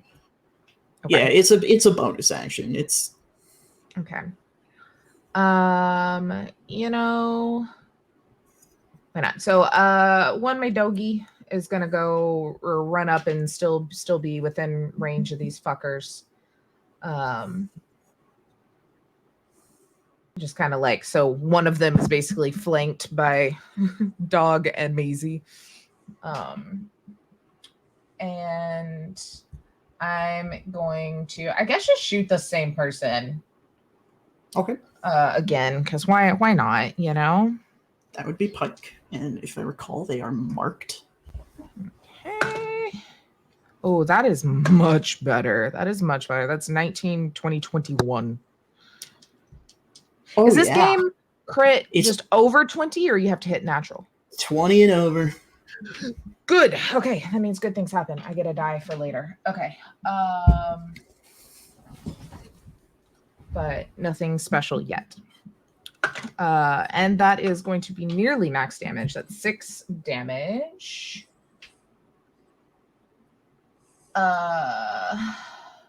Big ouchies for Pike. Big ouchies. Then Pike is not the one grappled, correct? Or are they both grappled? It'd be Glaive.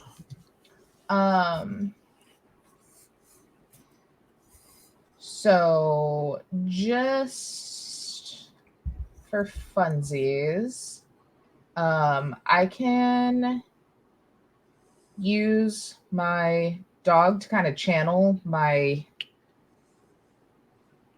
magic-y ranged things. Oh wait, shit. I changed it. I should have redone my character sheet better. Never mind. The only traps I have are physical traps. I don't have my magical ones anymore. So he's not going to do that. I don't have a meta action. I'm done. Okie doke. Team? I'm going to minor action first. I'm going to kneel down and let Onion out. And I'm going to give him the little hardware. And I'm going to tell him if Alethos decides that... What pronouns does Alethos use?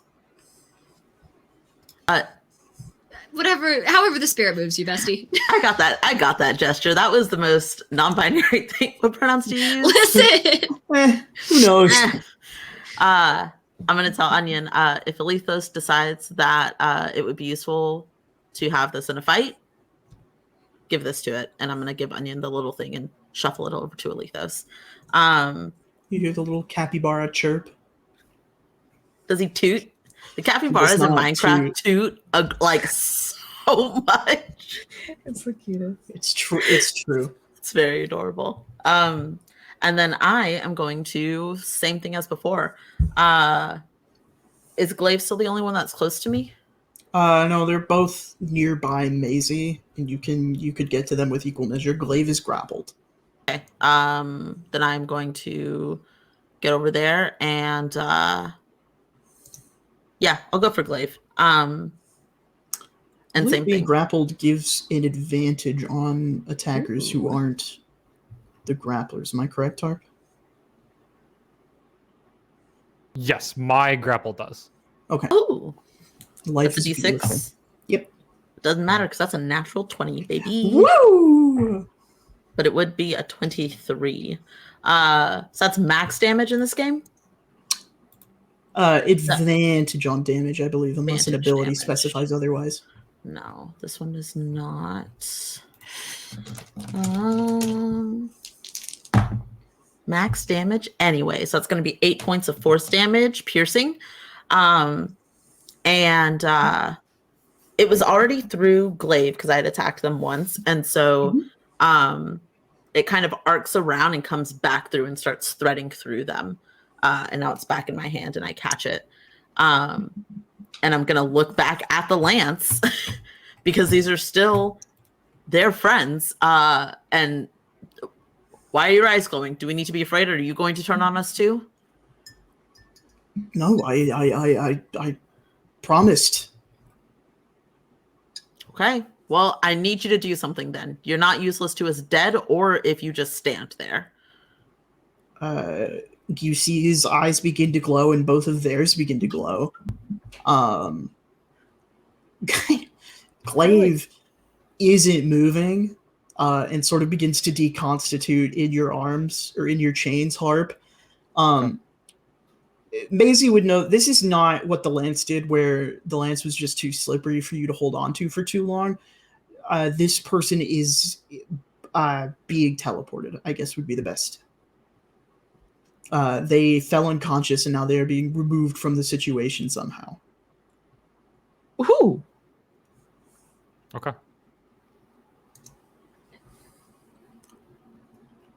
Cool. And then you see Pike turns their weapon off because it's hard light. And pockets it and looks to the lance before going out loud. We came all the way out here to have some fun.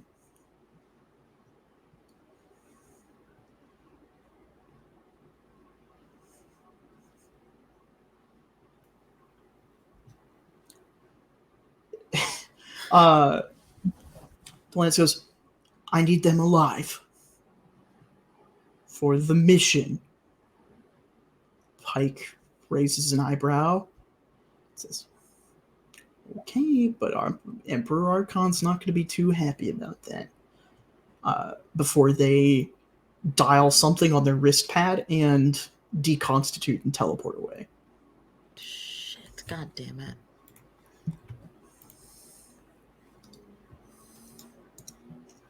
Alethos, Onion drops an AI card at your feet. Are both of the mean fuckers gone? Yes. But dog's I still think what here? everybody. Big dog. Yeah. The big outpost dog is currently shut down. Okay. I mean, I think what people would see is as these things are deconstituting, Dog Alethos like lunges at them and misses because they deconstitute. So does Fang. They just go with the opposite. We go for one of them each. We take turns. Oh, seething. Alethos, still a dog because I didn't land a hit, so I still get to be a dog. I think stalks over to this AI card and just sort of like sits down next to it and like does that very sad, pathetic dog whine. I go give little like scratches on just behind the ear metal.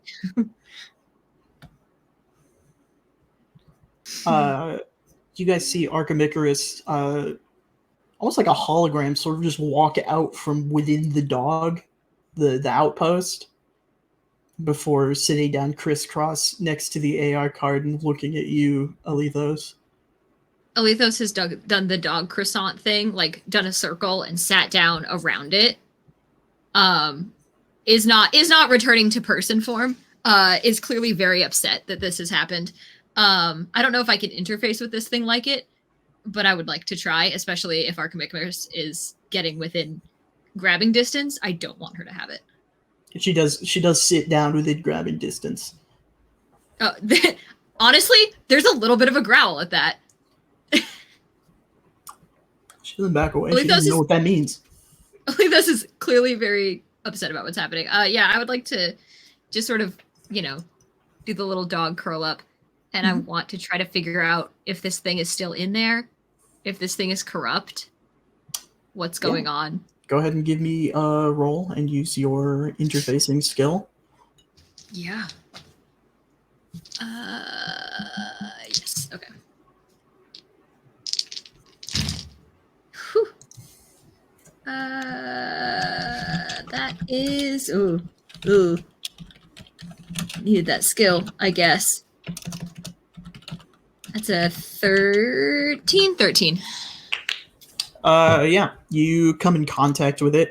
It is that same white space where there is just this Ethernet wormhole almost that sits in the distance.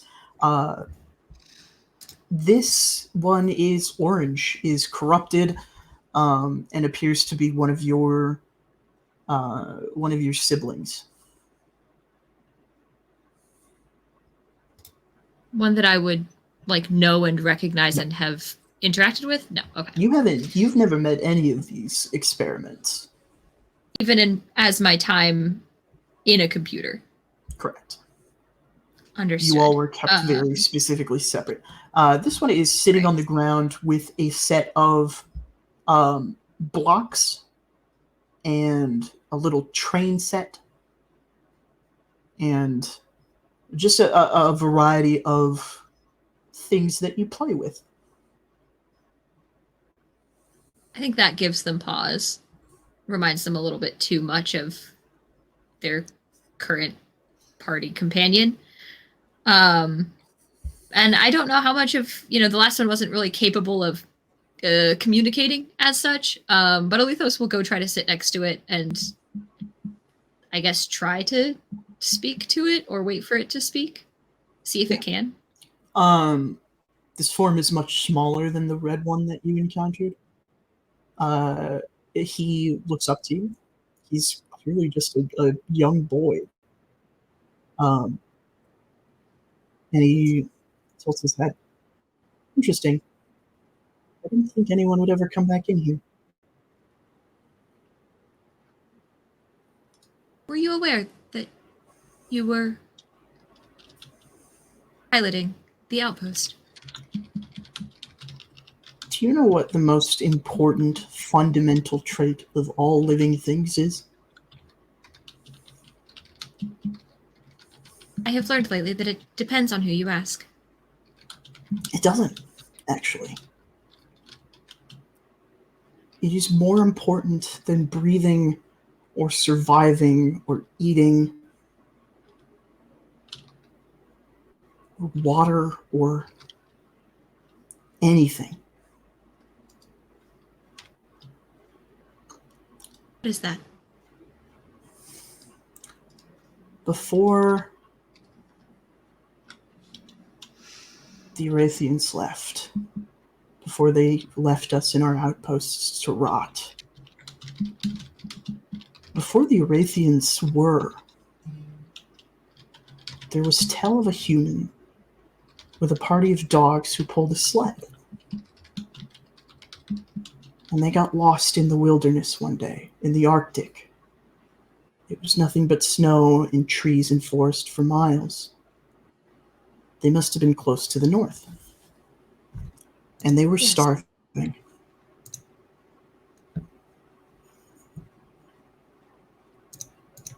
They ran into a polar bear. which I don't know how much data they gave you about organic life before you became this. Bears are bad. There's something that this story implies heavily. No creature is inherently bad. Perhaps incompatible. Well, bad for someone who has a party of starving dogs. Especially because Understood. at the time the planet was already dying and this polar bear was equally hungry. The man thought for sure that the polar bear would eat them to continue living, but no.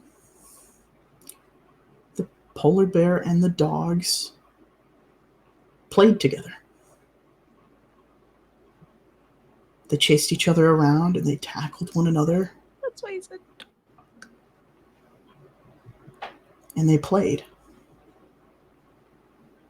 Even though destroying the other would have meant life for them and their friends, or for the polar bear, they played. Because play is the most important, most fundamental aspect of life. It is something that every animal does. Humans, dogs especially, bears, which are apex predators,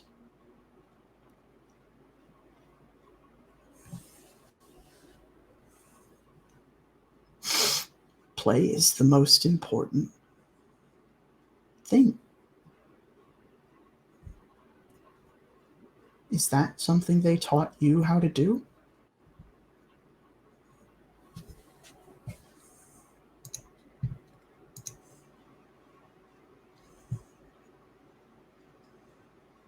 I was not aware that was something that could be a part of our programming.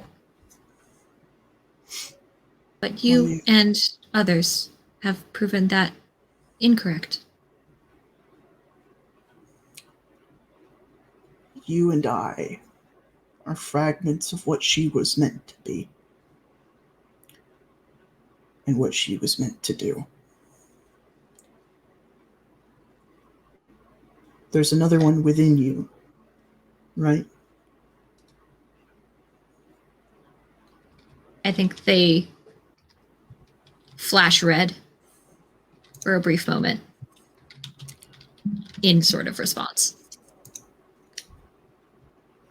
You found your determination.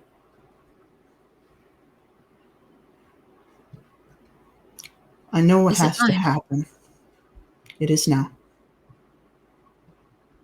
You doubt Archimicarus's intents are purely wholesome, or purely for the good of the Erethians. Find the rest of us.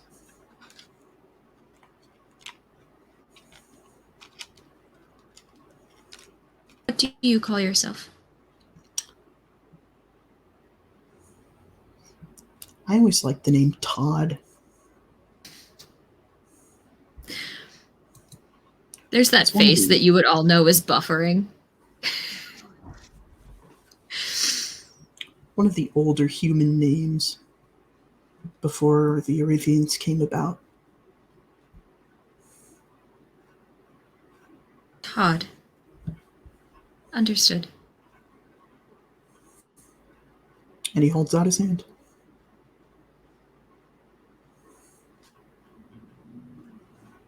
I think they go to take it and pull back for a second. Did you know about her when you were, as you were built? Did you not? They offer their hand. Take it. You see the orange begins to bleed into the purple.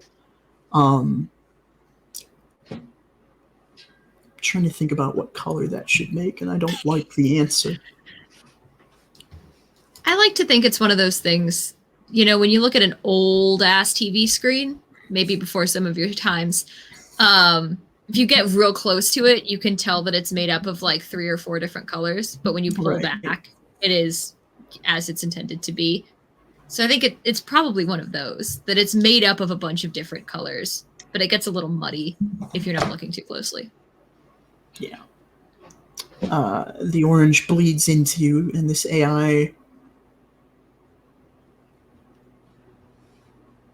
completes a trio. And you suddenly understand a proponent of what you were built to be. The hurt remnant defending its home, its determination. The playful remnant taking form of one of the most playful creatures on the planet. Playfulness. And you, seemingly the only one who didn't know about her, but spent your entire waking life asking questions of the humans, learning about their ways and the world as it is now. And you wake up. No time has passed. Archimicrus is still watching you quite intently.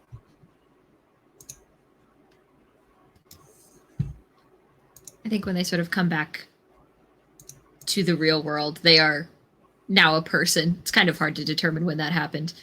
And they are this muddier, purpley, almost like a mauve, like a purpley brown kind of color.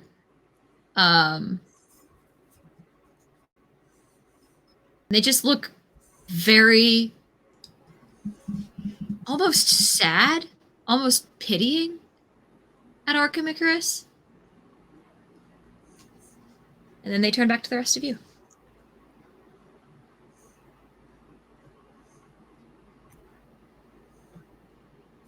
Where's the lance? The lance is wiping sweat from their brow, is sort of watching this exchange go down and looking at the big dog. I go over and I just like grab like around the collar or the lapel, as it were, and I drag their ass over to the group and just stand them there and say, "We're going to talk to you in a second." And I look at Alethos. Are you okay? Yes. Great. I look to everybody I else. have found my Todd.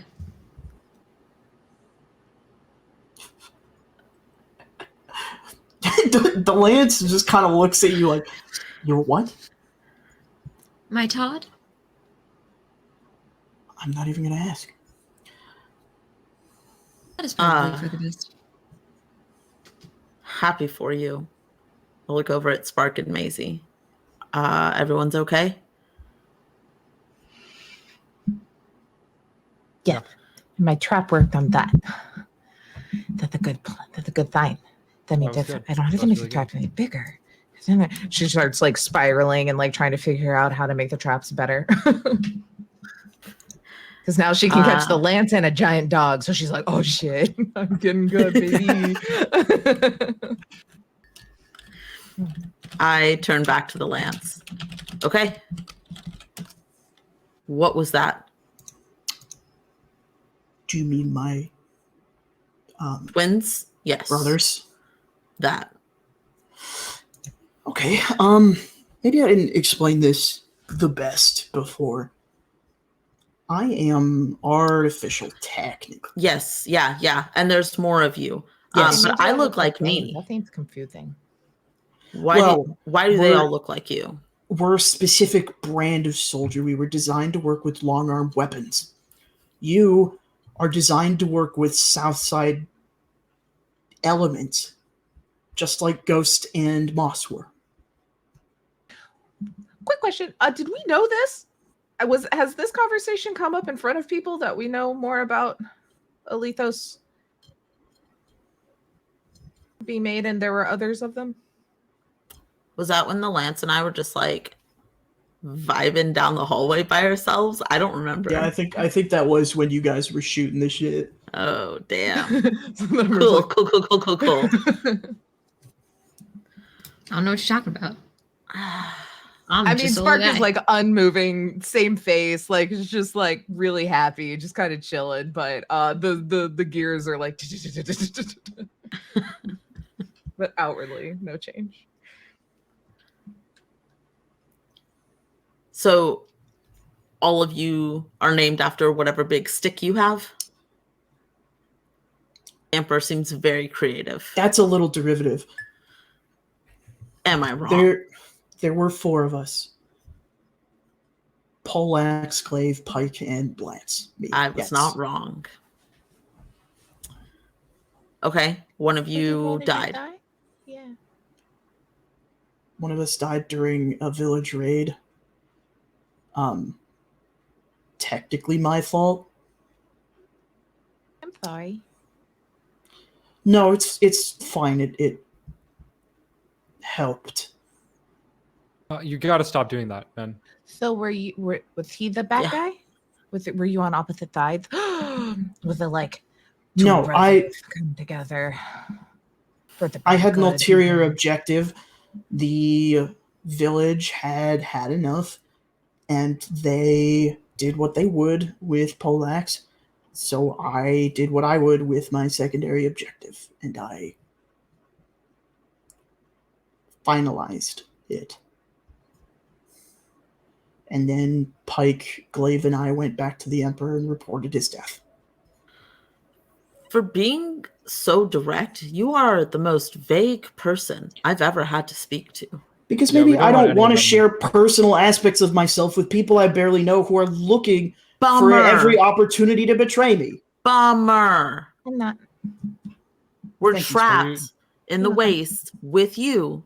You're the only one who can apparently get us out of here. We just want to make sure that we can actually trust you, because the track record isn't very good so far. But we're willing to, if you can prove that we don't have to worry So do about we you wanna do a stabbing your team-building lance in our exercise? back. Let's do the thing where we all hold hands up, but then cross them, and then you have to like get through them. I would like to play this game. Okay. Probably with also Archimicarus. Just like grab You hands. don't need I no to longer want to do- play this game. We don't need to do a team Need more than building 2 people. exercise. It has been almost a month. That is a majority of the time of me not spending it trying to kill you. So we have crossed the threshold where you can officially say that the one time I tried was more than enough cause for distrust. I have led you this far. I killed Brother Blight with you, I just don't and know I told them to stand Here. down. You told them that we're necessary for the mission.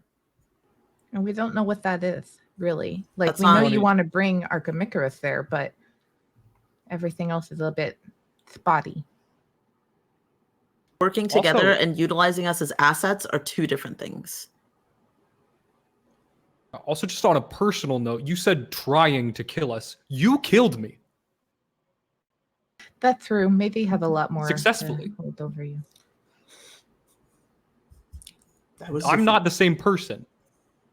I died, and now I'm different. fundamentally the same person. Just a I little bet to the the left. other Maisie would love to hear that. I just gotta walk up to Maisie and just very quietly just take her hand. You're good. I'm good. I just didn't like the thank you, Spark. I just didn't like the wording there. Understandable. Listen, I Downplayed it. get it. You guys want to go home. It does not seem to have sunk into you yet that you don't have one of those anymore. Some of us haven't for a while. And it is because people like you have been claiming people like her that I do not, that I have not. I do not think you get to determine the importance of home for us. Okay, then, entertain me this. Let's say I get you back across the other side of the scar right now. The 5 killers of Brother Blight. What do you think is going to happen? Probably kill us. What will happen when your emperor gets a hold of us? Nothing. We will turn over Archimicarus and I will send you home. As promised, as discussed. But then we go home and they kill us. We're Yes, dead either but then way. you have to deal with me, will you? If we will die either way, what does it matter? The moment we went against the will of Blight, we all accepted something, right? Like, we all accepted that a certain thing was going to happen eventually. And now it's just a matter of having the best possible outcome of it, right? So if your emperor is going to fuck up the world again, even worse somehow than the Rust Callers did, right? We have to do something. And He's I trying to don't fix know it. I think what. What does that mean? That's what he Fix it. plans to use Archimicarus for. What does that mean? Restore life to the planet on this side of the scar. isn't that All what the you're trees supposed and to the grass comes back. Wait, can you do that? That's what she's for. That is not what she is for.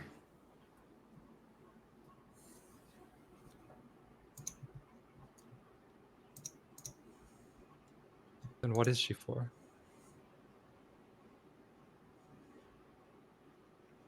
The only other way to fix things is to start over. Another go around. She Hard is for reset. bringing back the Arethians.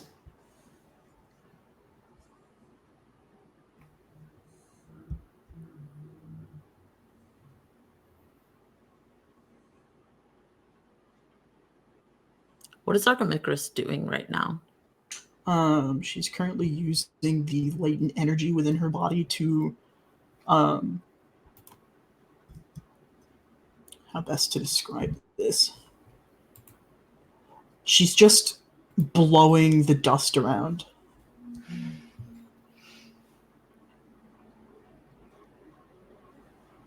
Does she Can seem I- upset at all that we're talking about her potential death? While this is all happening, anyway, even though she does not seem concerned at all, because Spark is just wholly lost in conversations about their future from the get-go. So I think it's just going to kind of like walk over to Archimicarus and like sit down and like put their hands up for like patty cake. Archimicarus will sit down and start playing patty cake with you. So I'll just kind of like play patty cake and then like try and just kind of like do the brain meld thing again and try and just like kind of talk to him and they probably just chat about random bullshit like I spy something gray and it's like but eventually may ask more things but mostly just trying to like keep a separation. Mm-hmm. Alethos looks a little jealous. Not gonna lie. I've gained the ability to know what playing is. It'll happen. Okay. If he can bring life back, he should, right?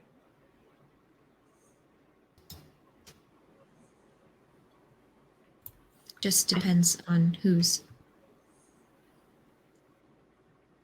No, like he said, listen, south of the scar still sucks. And under his plan, I think he didn't say anything about bringing back anything on that side, but still trees, grass. People. Shouldn't we want that?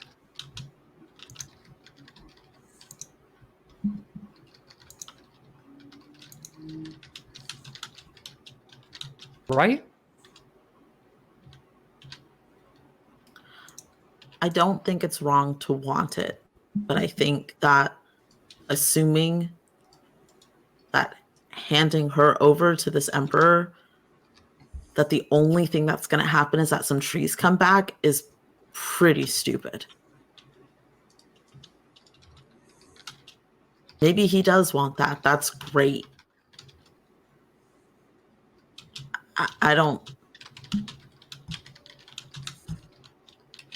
I just don't think that's the only thing that he wants.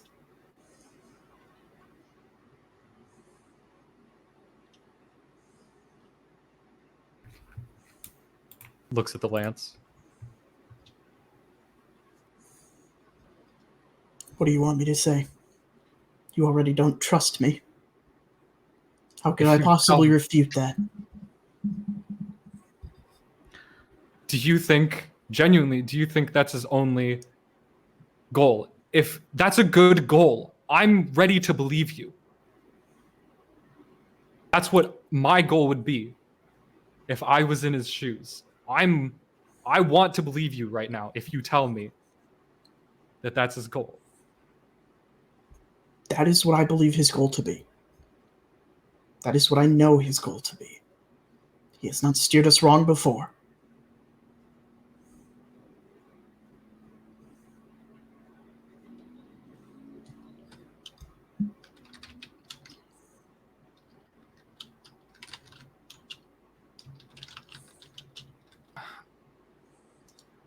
How old is this guy?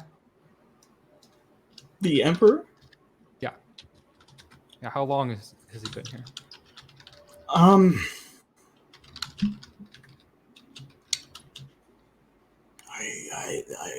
I don't know. How long do humans live typically? Around 70 years, give or take. If you're lucky.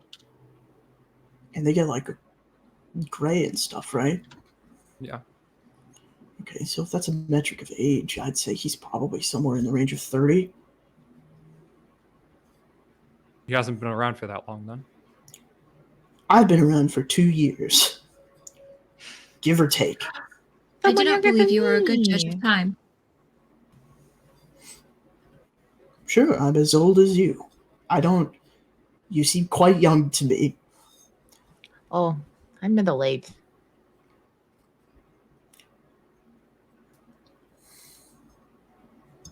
It varies outside of humans. Very well, he's definitely human. Okay.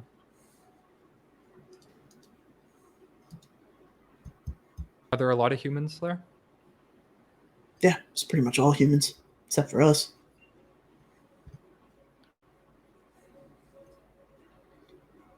I look at the rest of the group aside from Lance.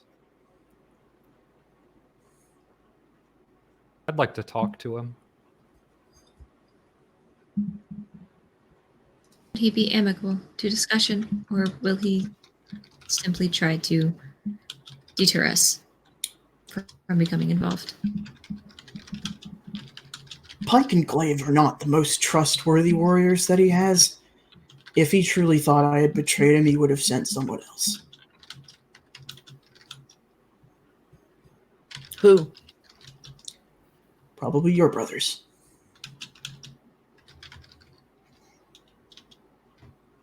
They are as capable as I am, and they are way more clever.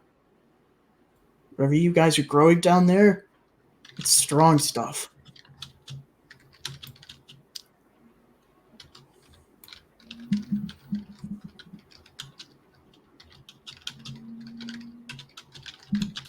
Good to know. Right, so can we get going, or are you going to sit here and hassle me some more?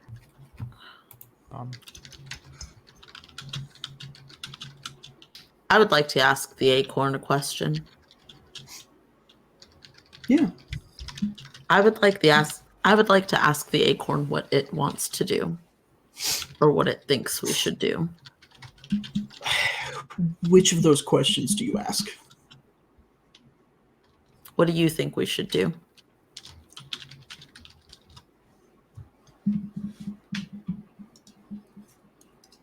Trust him until you get home, and then take us to the World Tree.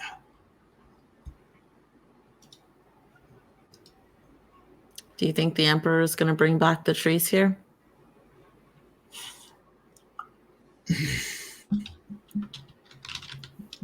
He brought us back, didn't he? In a sense. In pairing us and binding us. He brought you back from the dead. And he brought me from an acorn to a very rooted oak.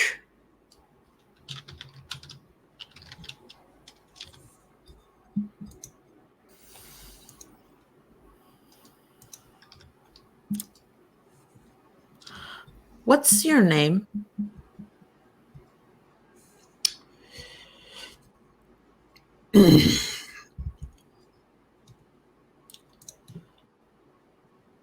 You feel internal hesitation before they continue. I'll tell you what. You keep feeding me a variety of meals in the form of new seeds to grow. I will tell you my name once I have the energy to remember. Does that feel sincere? As sincere as you can be. As an acorn? As sincere as you can be as a Conus.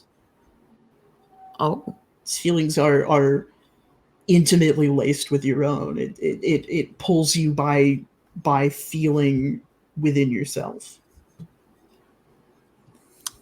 Okay. I'm going to turn to the Lance. Does that city of yours have any seeds anywhere? Yes, we have a very, very thorough botany department. Weird, but okay. We'll take it. Is that weird? We're trying to restore the plant life of the earth. We got people to feed. Gotta research plants. Why don't you just have my brothers around to fix that or something? I don't know. Because your brothers are not so plant-themed as you. Moss does not grow like a plant, and ghost apples are freaky. Has Maisie ever mentioned ghost apples before in front of the rest of us?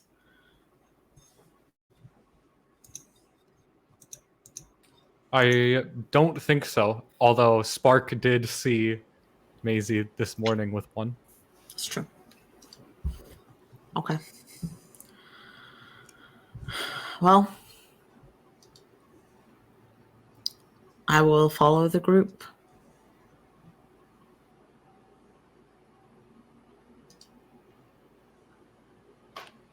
Maisie will start packing up her things that she dropped. In the interest of trust as well, we are close enough now that I should be able to use my matter transporter to set us down in the plaza. It's mostly humans. Mostly humans. Are they going to freak out when they see me? No, they see us coming in and out all the time. The Emperor has our return point in a public square for a reason. Yeah, but You look no different than Ghost or Moss. I mean, your plants and Ghost is terrifying and Moss is Moss, but, you know, same vibe. okay then. I'm going to look at Spark and say, Spark, I think we all get to hold hands now. Do not be touching me. It's only for a it to play work. game. We're gonna play a game called Hold On Tight and Don't Fall. Fine. What about like two truths and a lie while we get set up? That has some sort of team building. What? You go first, Spark. Good. Oh, I wasn't prepared for this. Okay. My favorite fruit is the tomato. My least favorite fruit is the tomato. I'm bad at this one. Never mind. Let's not do this one. Okay.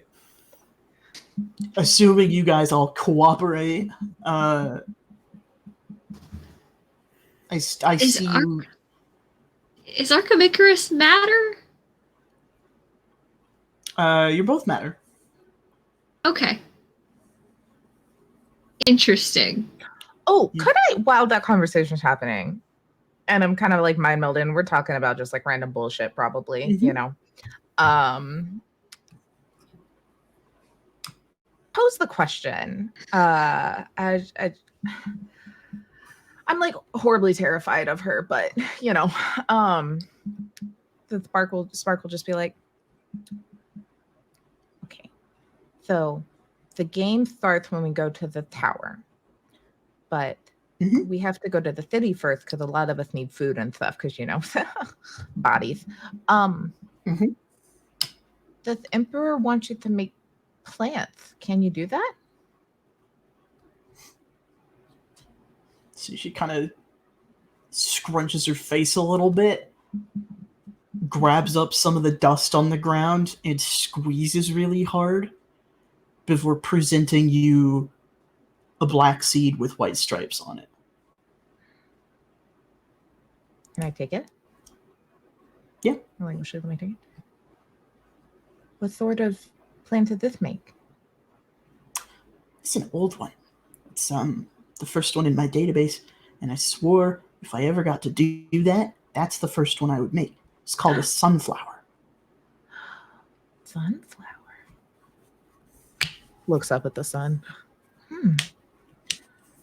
So you could like fix all of this, like everything we see? If I had enough energy, sure. Would that be hard or dangerous for you? Not dangerous. Difficult, only because I need a bigger battery. Oh. But maybe the Emperor has one. Their metal doesn't rust around magic, you know. Really? That's cool. So what does that mean for all of us here? Like, will it make any difference, or will all of a sudden there will be like dirt under us and plants and grass and trees? Not unless he can fix this scar. That's what keeps everything dead? The city keeps everything dead. The scar keeps me from helping you after I've been hooked up to a big enough battery. How do we heal the scar? Oh, I would have to run the final protocol. Oh, I see. And the final one, is that like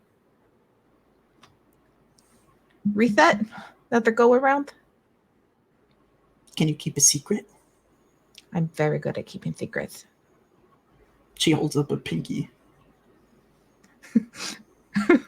So we're just gonna keep digging the hole deeper.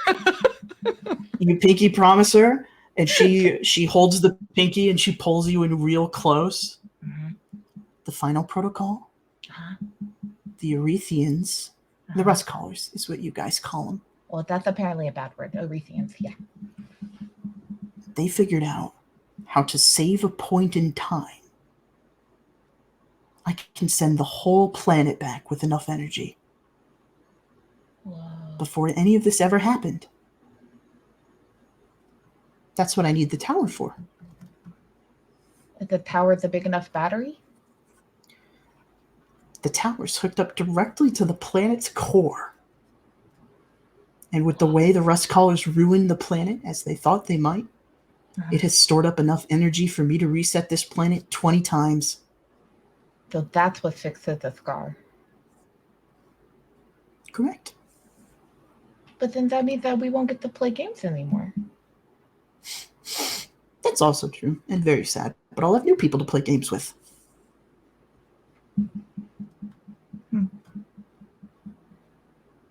What happens to us here? Do we like continue on a different timeline, or like just poof? All gone.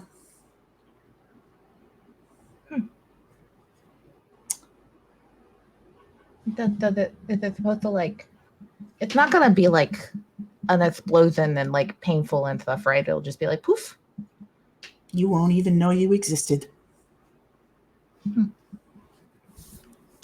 Spark is just like, I mean, there's not many facial expressions a like lizard face can make, but it is like as cool as she could possibly manage. And then inside it's just like, ah! Like head is just going wild. I think on that frame, on that scene, is where we're going to call it for the very first episode of Arc 2. For whom the bells toll, they toll for thee, players. And it is the bells tolling at the end of all. Thank you all for watching. Thank you for redeeming a hydrate there. Nope. I'm a step ahead of you. I got rid of all my hydrate. You're a step ahead of me. I already took a sip. Oh, there's a What's I'm up? hydrating with pop. Is that a cream soda? It's a cream soda. It's in a glass bottle. It's the only kind of glass pop soda I can get. I love cream sodas. I haven't had one so long. We'll be back in 2 whole weeks, hopefully with Eve next time, before you guys get sent to the Citadel, which is the name of the city. It's gonna be, it's all, we went from like 0 to 60 to 100 last season. We're going from 100 to max speed, and we're staying there. That's my plan for this season. So good luck, everyone else. I'm going to go around, give the players a chance to reintroduce themselves, plug anything they want to plug, and yeah, then we'll get out of your hair and we'll do whatever we need to do. I guess I'll kick us off, and then we'll go around and end with Tay, as above, so below, as it were. I'm JT. You can find me all over the internet at Weebjeet or at _Weebjeet on Instagram. I am pretty much only in one place these days. I'm in 4 places, but I'm in one place with a greater frequency. That is Entropy Emporium. That is a TTRPG channel that I am the proprietor of. We have a bunch of cool shows, including one that Tay runs, that will be wrapping up here in the next couple of weeks.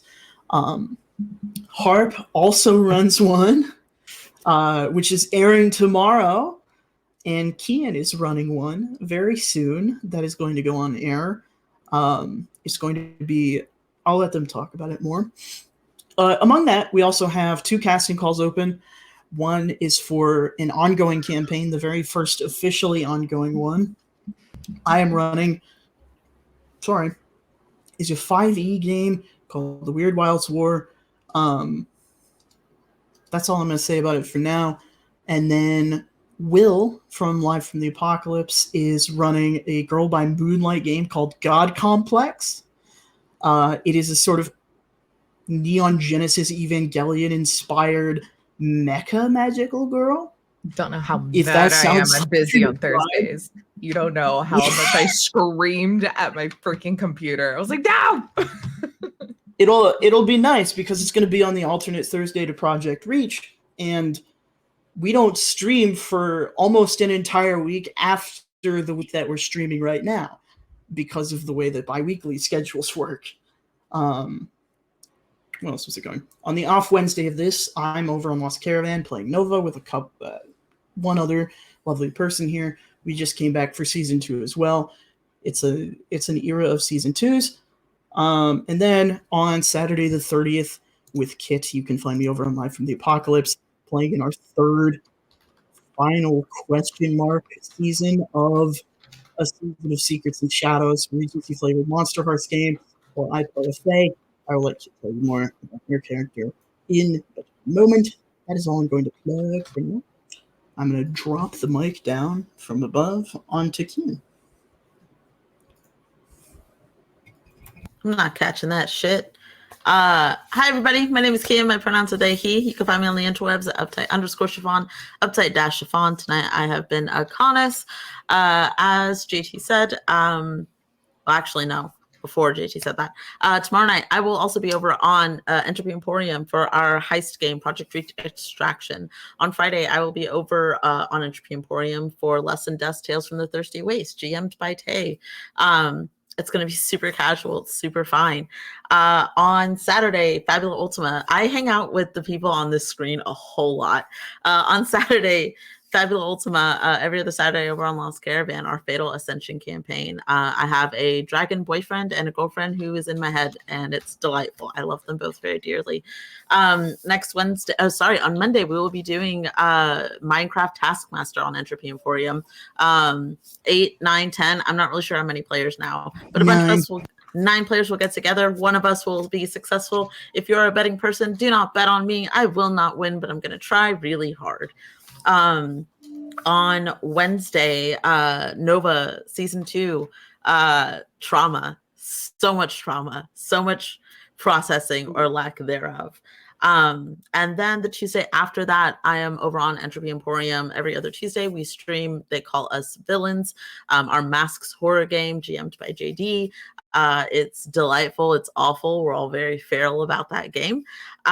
Starting in April or May, unclear yet. Haven't said it with my players, but I will be GMing a Invisible Sun campaign. I don't have all of the details fleshed out for that yet, but I'm super excited. My players are giving me some quality content to work with. I have a couple of the projects coming up that I can't talk about yet. Follow me on social media. That is where you will hear about it first. I am going to, oh shit. I think it's on this side. I'm gonna scramble and pick up the mic, and then I'm gonna throw it over to Kit. Hi, I'm Kit. You can find me most places on the internet at KitRoll, or Twitter, while supplies last, at KitRollCause. Specifically, coming up, a lot of it has already been talked about because, as folks have said, the folks on the screen hang out in unconscionable amount. But let's see. Aside from Wednesdays right here, right now, doing these things, you can check out every other Thursday, Project Reach Extraction, as previously mentioned, over on Entropy Emporium, where I play Galahad, a homegrown arena fighter who's been roped into a corporate heist against his sponsor. It's fine. If you like sci-fi shenanigans like Cyberpunk and Dot Hack, you don't want to miss it. It's a really great game. I will let Harp talk about it a little bit more. Fridays and Saturdays, the schedule's a little bit goofy this time around.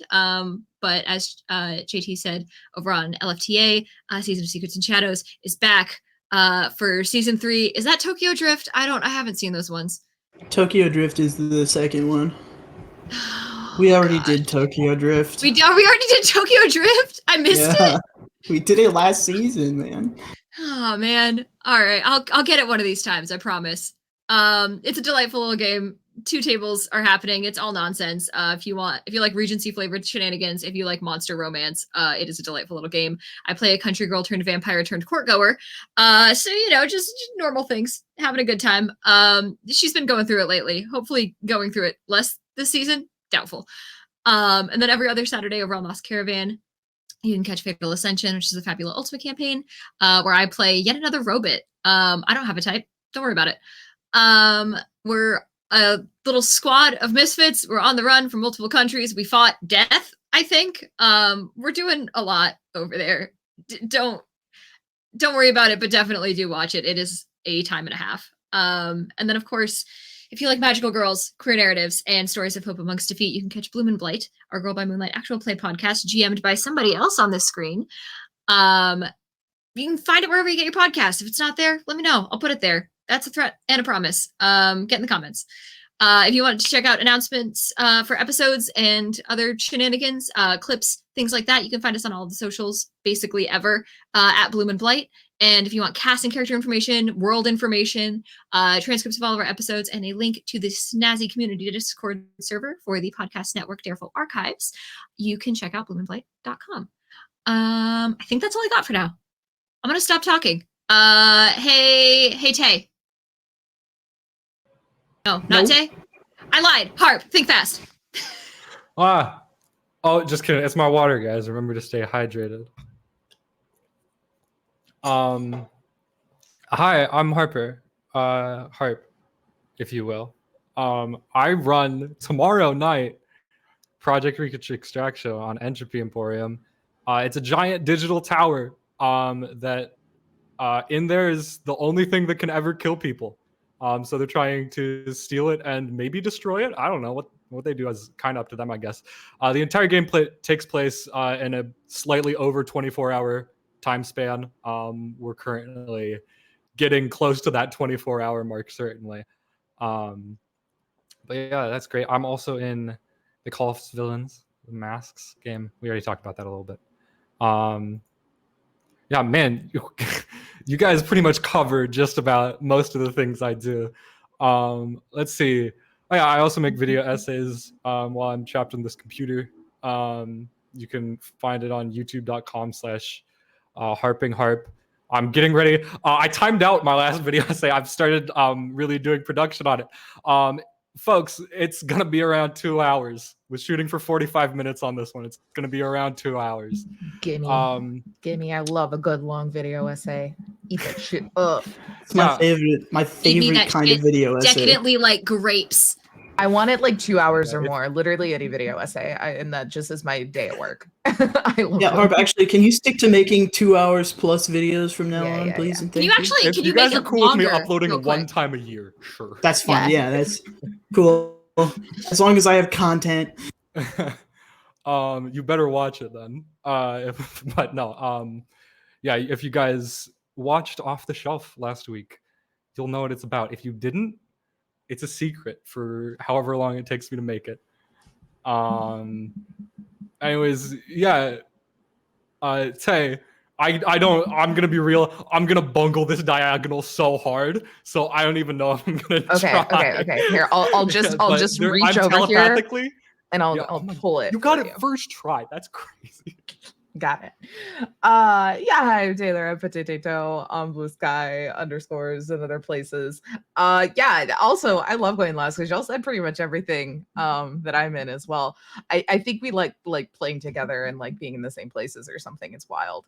The only other thing I think I have to throw out other than that is starting Thursday and every Thursday for a little bit right here on High Shelf Collective, we will have the Last Caravan, which is we're a little found family just trying to survive as aliens have been actively attacking Earth. Why? We actively don't know, but they're after asses. So that'll be a good fun time. You can also find me every other Monday over on Apocalyptic Unlimited. The 25th, this coming Monday, will be the one. It is a wonderful collective of all POCs within the tabletop space, and we are currently playing Esper Genesis. It's a 5e kind of rules, but a whole revamp of world and lore, all space opera. We're basically playing Mass Effect. So you know I'm in.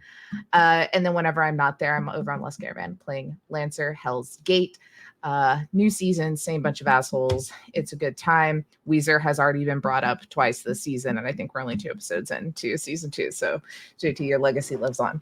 It's my finest bit ever. Truly my finest gambit. Yeah, quite literally in this Monday's episode, my character was drunk on the table singing Buddy Holly. So, that's all I've got really going on. We also have right here on High Shelf Collective on Friday will be the beginning of a Mass Effect 3-shot series that'll be using Omega, which is a homebrew Mass Effect theme system for Cyberpunk Red that my friend Casey, who's running it, and I made. Very excited for that. We also have Off the Shelf on Tuesday, Pirate Borg also being that on Wednesday, and then Thursday, Last Caravan, Mass Effect, and then the finale of Die will be on the 30th. Oh God, I forgot I'm in charge of rating every freaking time. GM Hina is live. Oh yeah, let's go look at GM Hina some love. Love GM Hina. They have come and ran a bajillion wonderful gay games for us, and they're an absolute doll. Where we at? Oh, and we're playing video games. Let's go chat and hang out. But thank you everybody for hanging out. So excited for the trauma that will incur here. JT, thank you for putting it together. we'll see you. We'll see you next time, I suppose. I'm so bad at outros still, so I'm just gonna smile and wave. Goodbye.